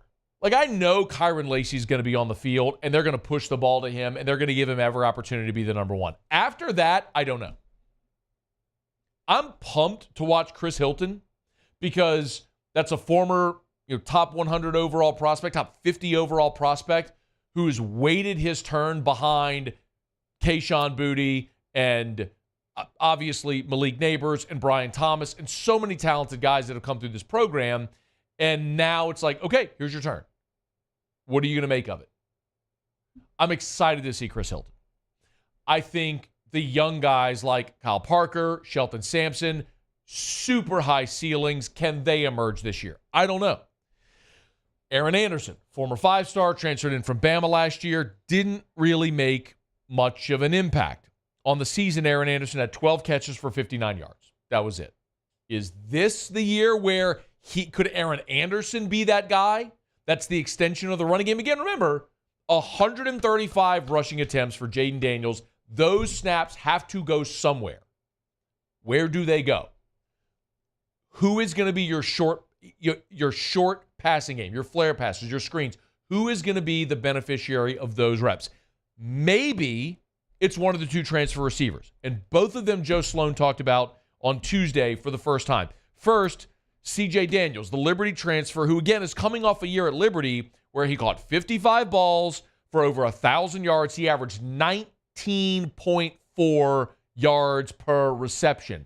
That is, you're talking 19 yards a catch. That is explosive. That is dynamic. That is game-breaking. Can it transfer over to the SEC? CJ just brings such a level of consistency. You can see the experience and how he plays. He's an extremely smart player, and he's physical, and he is strong through the catch. I think he's going to be a huge piece for what we're doing in the fall and putting him in different positions where he can use his strengths. And I think when you look at, obviously, right, we spoke about the returners a little bit, but CJ, the level of leadership that he's brought to the room and consistent work habits, it's been really good to see. And the challenging thing for him is he's learning. Some of these other guys who have been here, they've run these plays multiple times. He's learning. So every day out there, he's learning and he's getting better. And as we've watched through spring, just our ability to say, hey, we need a big catch, we can go his way, and he continues to produce. It's a veteran guy who's done it, right? C.J. Daniels has played college football. This is his 5th year in college football. He was a freshman in the COVID year. So he's taking advantage of the COVID year to come back and play a 5th college season. So it's like it is a similar situation to what we saw with a guy like Keon Coleman last year. Braden Fisk is a better example. Western Michigan, great player, decides, you know what? NIL, transfer portal, let me go to a Power 5, prove I could play at that level, boost my draft stock. That's what C.J. Daniels is doing right here. He's at Liberty, 1,000-yard receiver, 19 yards a catch. By the way, Malik Neighbors and Brian Thomas each averaged 17 yards per catch last year. So you're talking about a guy who has game-breaking ability. So is C.J. Daniels that guy? And the other one, of course, is Avion Thomas, who was Mississippi State's leading receiver. Now, Mississippi State's offense stunk last year, but Xavier Thomas had 40 catches for 500 yards, 12 yards a catch, but he was Mississippi State's leading guy, and it's a guy who's got 2 years of experience in college football under his belt. Here was Joe Sloan on Xavier. Xavion's explosive. You can just see he has such a feel for space and holes. He's made some really big plays down the field. He's got a lot of speed, but I think ultimately, right, trying to get him the ball in space and maybe create punt returns on offense. And we'll have the ability to do that with him and as well with Aaron. I think Aaron's played a really good football as well. And Kyle Parker, different guys who have the ability to maybe work small areas. But Xavion's been just a treat to have here. And again, I speak to his level of toughness, and I think that's been what's probably been the most exciting for our offensive staff and those two guys walking in. They're both tough football players. Ding, ding, ding. Did you hear him? Get the ball in space, punt return on offense. I love that phrasing because you get the imagery. What's the point of a punt return? Catch the ball, make a guy miss in space, and make a big play out of it. That's what the screen game is. Catch the ball on the perimeter, make a guy miss, and get upfield. Like, that's what he's talking about. So when I look at those two guys, I'm going, okay, that's, again, and I don't have the answer. We're all gonna watch this and see it together. So it'll be fascinating test case. And they keep leaning on experience. Every time the media is out there, your first receivers are Kyron Lacey, Chris Hilton, Aaron Anderson. As it should be. They're the incumbents. They should get the first crack. And then it's the transfers and the young guys. Cool. How does that evolve in fall camp? And then when you actually start playing games, do we see that start to change? Make these guys earn it. But my biggest question in this offense, Nussmeier's your starter at quarterback. You know who your top two running backs are going to be. Your offensive line is set. Your tight end is set. You got a whole bunch of receivers that not only have to replace the production of Malik Neighbors, Brian Thomas, but you've got to replace 10 rushing attempts per game, 135 attempts from the season from your quarterback, which are those offensive plays are not going to be your quarterback this year. I mean, Garrett Nussmeier ain't carrying the ball 135 times. So where are those attempts going to go? Where are those touches going to go? I think it's to your slot receivers as an extension of the running game. And I think those two guys I just mentioned that Joe Sloan talked about are like 1A, 1B candidates along with Aaron Anderson to be the explosive parts of that offense to get that opportunity. It's going to be a fascinating thing to watch as it evolves. Okay, it's After Further Review brought to you by Michelli Weighing and Measurement, Michelli.com, 30 offices across 11 different states. Tell you every day, if you weigh or measure something, Michelli sells services, rents the products you use to weigh and measure. One of the great things about Michelli as well, man, they go all over the country at all the different trade shows to continue to bring all to what they do to different industries all over the country. So I'll remind you, when you go to the website, it doesn't matter if it's aerospace and aggregates, agriculture, the chemical, petrochemical industries, energy, food and beverage, manufacturing, waste, recycling. If you weigh or measure something, you need Michelli services. And with offices from sea to shining sea, they're convenient for you. They also offer ISO 17025 accreditation, and their track system allows you 24/7, 365 access to all of your calibration certificates. It's Michelli Weighing and Measurement, 76 years and proud. Michelli.com, Michelli.com. Okay, it's After Further Review. Otter locks. I guess we'll have Otter. We'll see. Yeah, we'll see. Spring break for Otter. Chaperoning spring break for young Ethan Ott. See how that's going. Yeah? What you got? Chaperoning. Chaperone. Hey, man. When you're responsible for other people's children, you shape up in a hurry. Hey, man, I've been there. I'm late, but the first time I ever had that opportunity to watch other people's kids, at least that weren't my relatives, I took my niece when Catholic played Jesuit in the state football championship game in New Orleans a few years ago. My niece who's at the academy, shout out Reese Anderman, brought Reese and some of her friends. I had not only my niece, but my niece's friends I was responsible for. I had people, hey, man, you want a beer? No, I don't. I was terrified. I'm going to sit here. I'm going to watch them to make sure nobody in the stands are doing anything nefarious. I mean, walking to the car uptown at night. I mean, there's some shady areas. I'm telling you, man. It's different. You got you're responsible for other people's children? Otter's getting lit. Hey, no way. I'm telling you, no way. All right, it's After Further Review. Stay here. AFR. Get Gordon, get it done. I am so pleased to announce, just got the email in the inbox a bit ago. This was 4:18 p.m. Gordon, is reintroducing the Gordon's Grads initiatives. He's done this every year around this time of year. It's the Gordon's Grads giveaway, where Gordon McKernan invites graduating seniors to register for the chance to win a laptop. So, graduating from high school, before you head off to college or trade school, you want to win a laptop courtesy of Gordon McKernan Injury Attorneys, you can go to the Gordon's Grads giveaway. So go to gordongives.com, gordongives.com, and you'll see the Gordon's Grads giveaway where you tab where you can enter right there. It's easy. Just go to gordongives.com and enter to win. You know what to do. Get Gordon and get it done. There it is, the extra mile, on the border of expected and extraordinary for those willing to go further, like vans customized for work or play, with safety and tech to keep you connected, supported by a 5-star sales, service, and finance team, and backed by the 1-star you know. So go the extra mile. It's never crowded, because so few have what it takes to go there. Mercedes-Benz Vans. Gulf Coast Bank and Trust is giving our customers the power to bank anywhere, anytime during this challenging event. And we're right there with you. Our mobile banking app is a smart way to manage your money and time. Gulf Coast Bank and Trust, the bank that cares about you.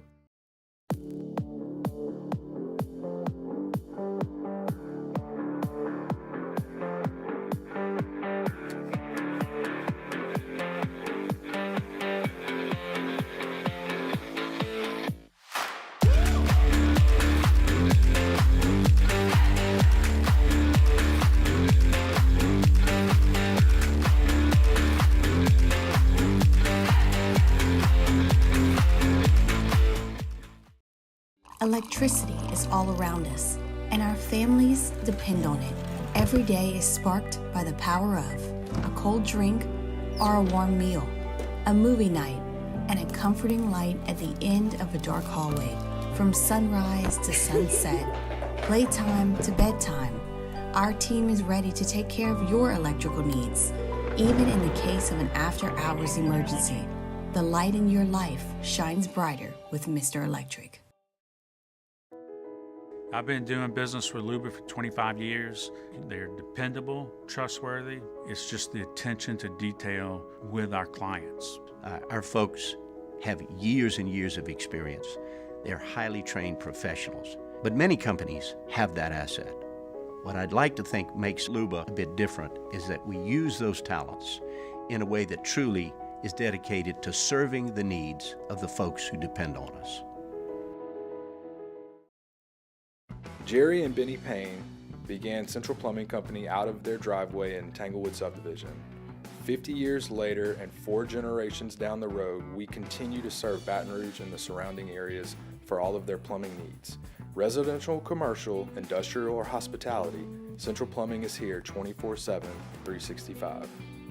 We want to thank our customers, family, and friends for 50 years of success. And looking forward to 50 more.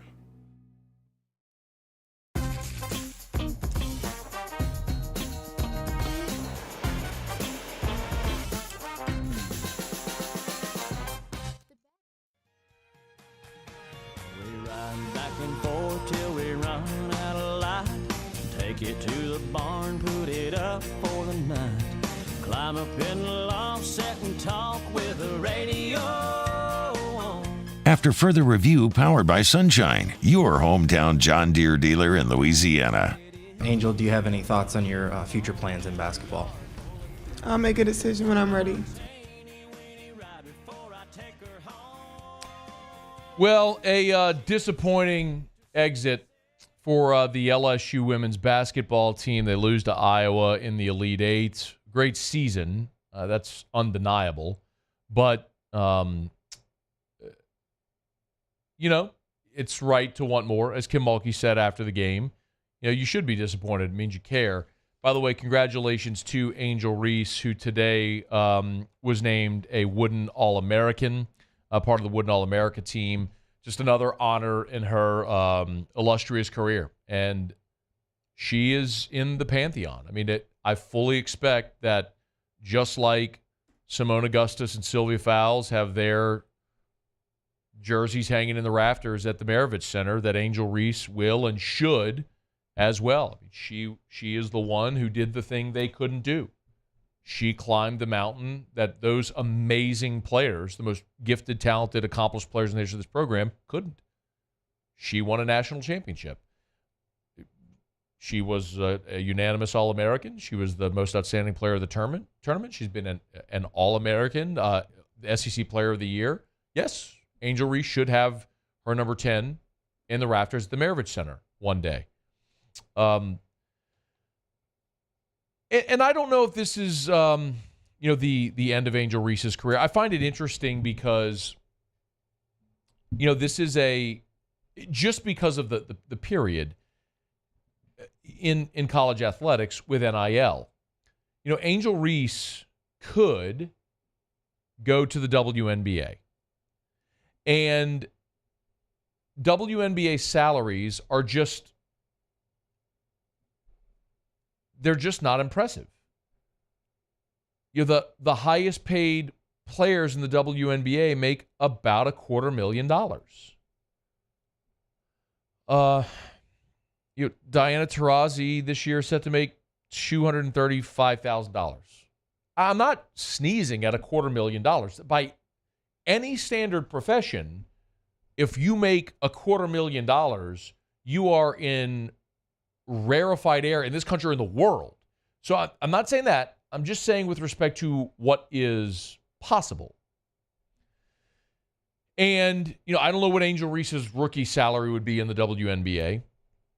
I don't know everything about their salary cap and the payment structure and all, and I'll learn about that. And we'll talk about it more if and when Angel Reese makes her decision. But with NIL, the argument stands to be made that if you're Angel Reese, could you stay at LSU and actually have a greater platform than you would in the WNBA?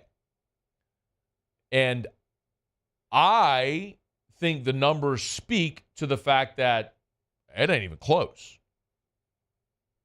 You will get women's college basketball has dramatically more reach than the WNBA. Meaning, for an advertiser, in NIL terms, you are more valuable if you're Angel Reese at LSU than in the WNBA. Now, let me elaborate a bit more. The numbers are in last night's LSU-Iowa game, 12.3 million viewers. The most watched women's college basketball game ever. Let me remind you, last year's national championship game on ABC did 9.9 million viewers. I want to provide some context because our guest yesterday, who was here from Iowa, he suggested that the game last night would become the most viewed game ever. I disagreed because of the dynamics of a year ago, which were ABC on a Sunday, and it was coming off of Caitlin Clark's amazing performance against South Carolina in the national semifinal, which garnered so much attention. And then you had the notoriety of Kim Mulkey, et cetera. And then, of course, everything that transpired after it. This was a Monday night on ESPN, not on ABC, which does matter. Like, network games are going to be accidentally found by more people than games on cable. And it didn't just do a better number than the 9.9. It blew it out the water, 12.3. By the way, ESPN PR put out that this is the most watched college basketball game on ESPN ever, men or women. There have been higher viewed games in the NCAA tournament and on network TV, but the most viewed basketball game ever on ESPN was this game. So my point is, if you're Angel Reese, you might be a more valuable asset in college at LSU. Look at Caitlin Clark. Look at the level of her stardom that is ascended this year by coming back and having the season she did. So it stands to reason that the same could be true for Angel Reese next year. But the other part of that is, does Angel Reese want to still be in school? And I don't know the answer to that. Only she can answer that. Like, there's something to be said for saying, I don't have to go to class. I don't have the rigidity of that schedule. I can go play basketball professionally, make $250,000 in salary, and still have all of my endorsement deals. And maybe that's appealing, but that's something only Angel Reese can answer. But there is certainly a strong argument to say, come back to school, make NIL money from the collective, which may even rival what you'd make in a WNBA salary, be on a bigger stage, bigger platform in women's college basketball than the NBA, which is largely invisible, and make more money in NIL, and then after next year, try to win another championship, and then after next year, go off to the WNBA. Well, it certainly seems like she's planning on leaving. I mean, I have no insight into this whatsoever, but I think there's a compelling argument to be made for her to come back. But whether she does or doesn't, Angel Reese's legacy is cemented. And I think it's a legacy that one day we'll find her number 10 hanging in the rafters with Simone Augustus and Sylvia Fowles. All right. It's after further review. Speaking of jewelry, Lee Michaels Fine Jewelry. Angel Reese got that ring last year. Gentlemen, if you're thinking of popping the question and you need that beautiful diamond, there's no place better than Lee Michaels Fine Jewelry. LMFJ.com. 2 locations in Baton Rouge, Corporate Boulevard in Bocage, and in the Mall of Louisiana. First floor, right when you walk in beneath the food court, first floor. And Lafayette, New Orleans, Shreveport, and always online at LMFJ.com. Thrill her with a gift in the red box. You know, it's also rare that you even go to a charity event around town that you don't see the red box. Lee Michaels, great part of our community, and has been for 4 decades. LMFJ.com, LMFJ.com. If you're thinking of popping the question, go where people in Louisiana have gone to get engaged for more than 40 years. Lee Michaels Fine Jewelry. LMFJ.com. All right, been a really good show, y'all. We're glad to have you aboard with us. If you missed anything, AFR On Demand presented by Breck Golf. Book your tee time, golf.breck.org, golf.breck.org. Shay Dixon, Hour 1.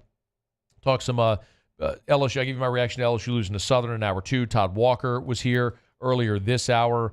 A lot of really good stuff. If you missed it, AFR On Demand presented by Breck Golf. All you got to do is search After Further Review. However you get your podcast, just search After Further Review.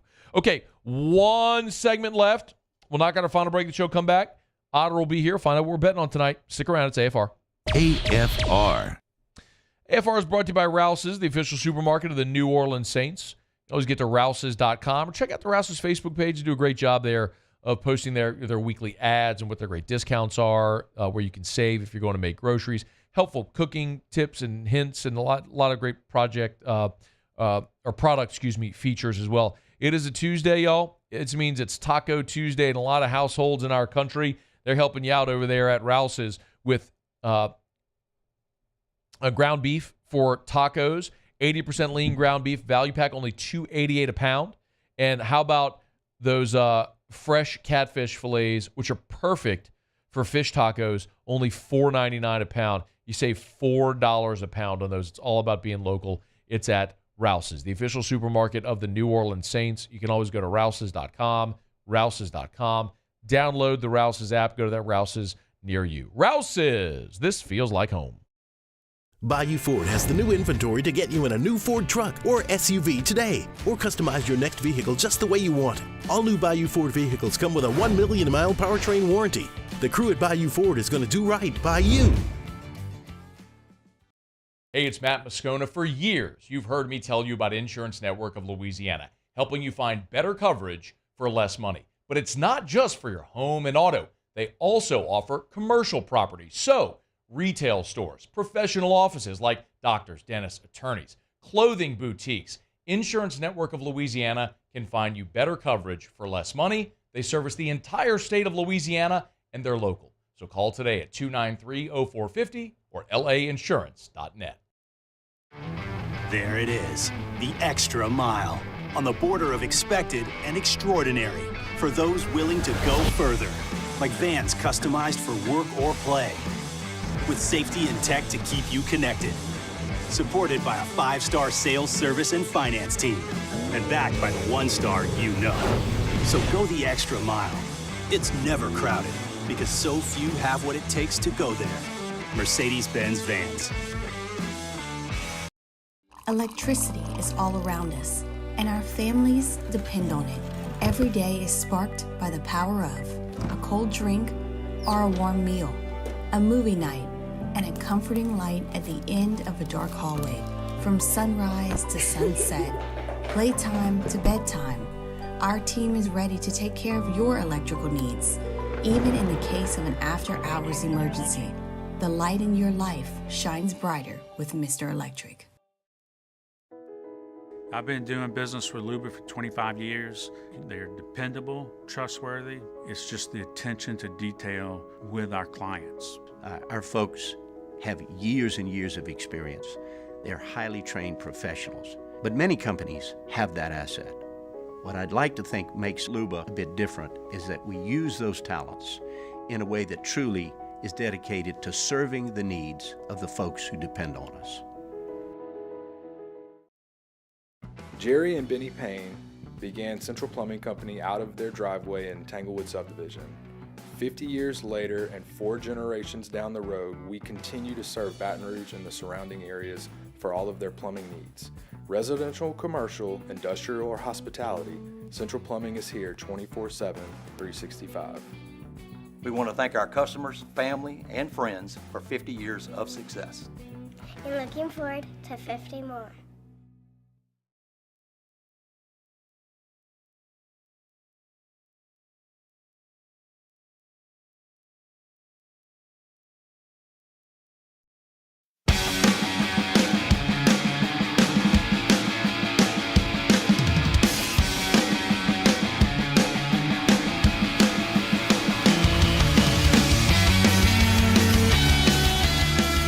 After further review, powered by Sunshine, your hometown John Deere dealer in Louisiana.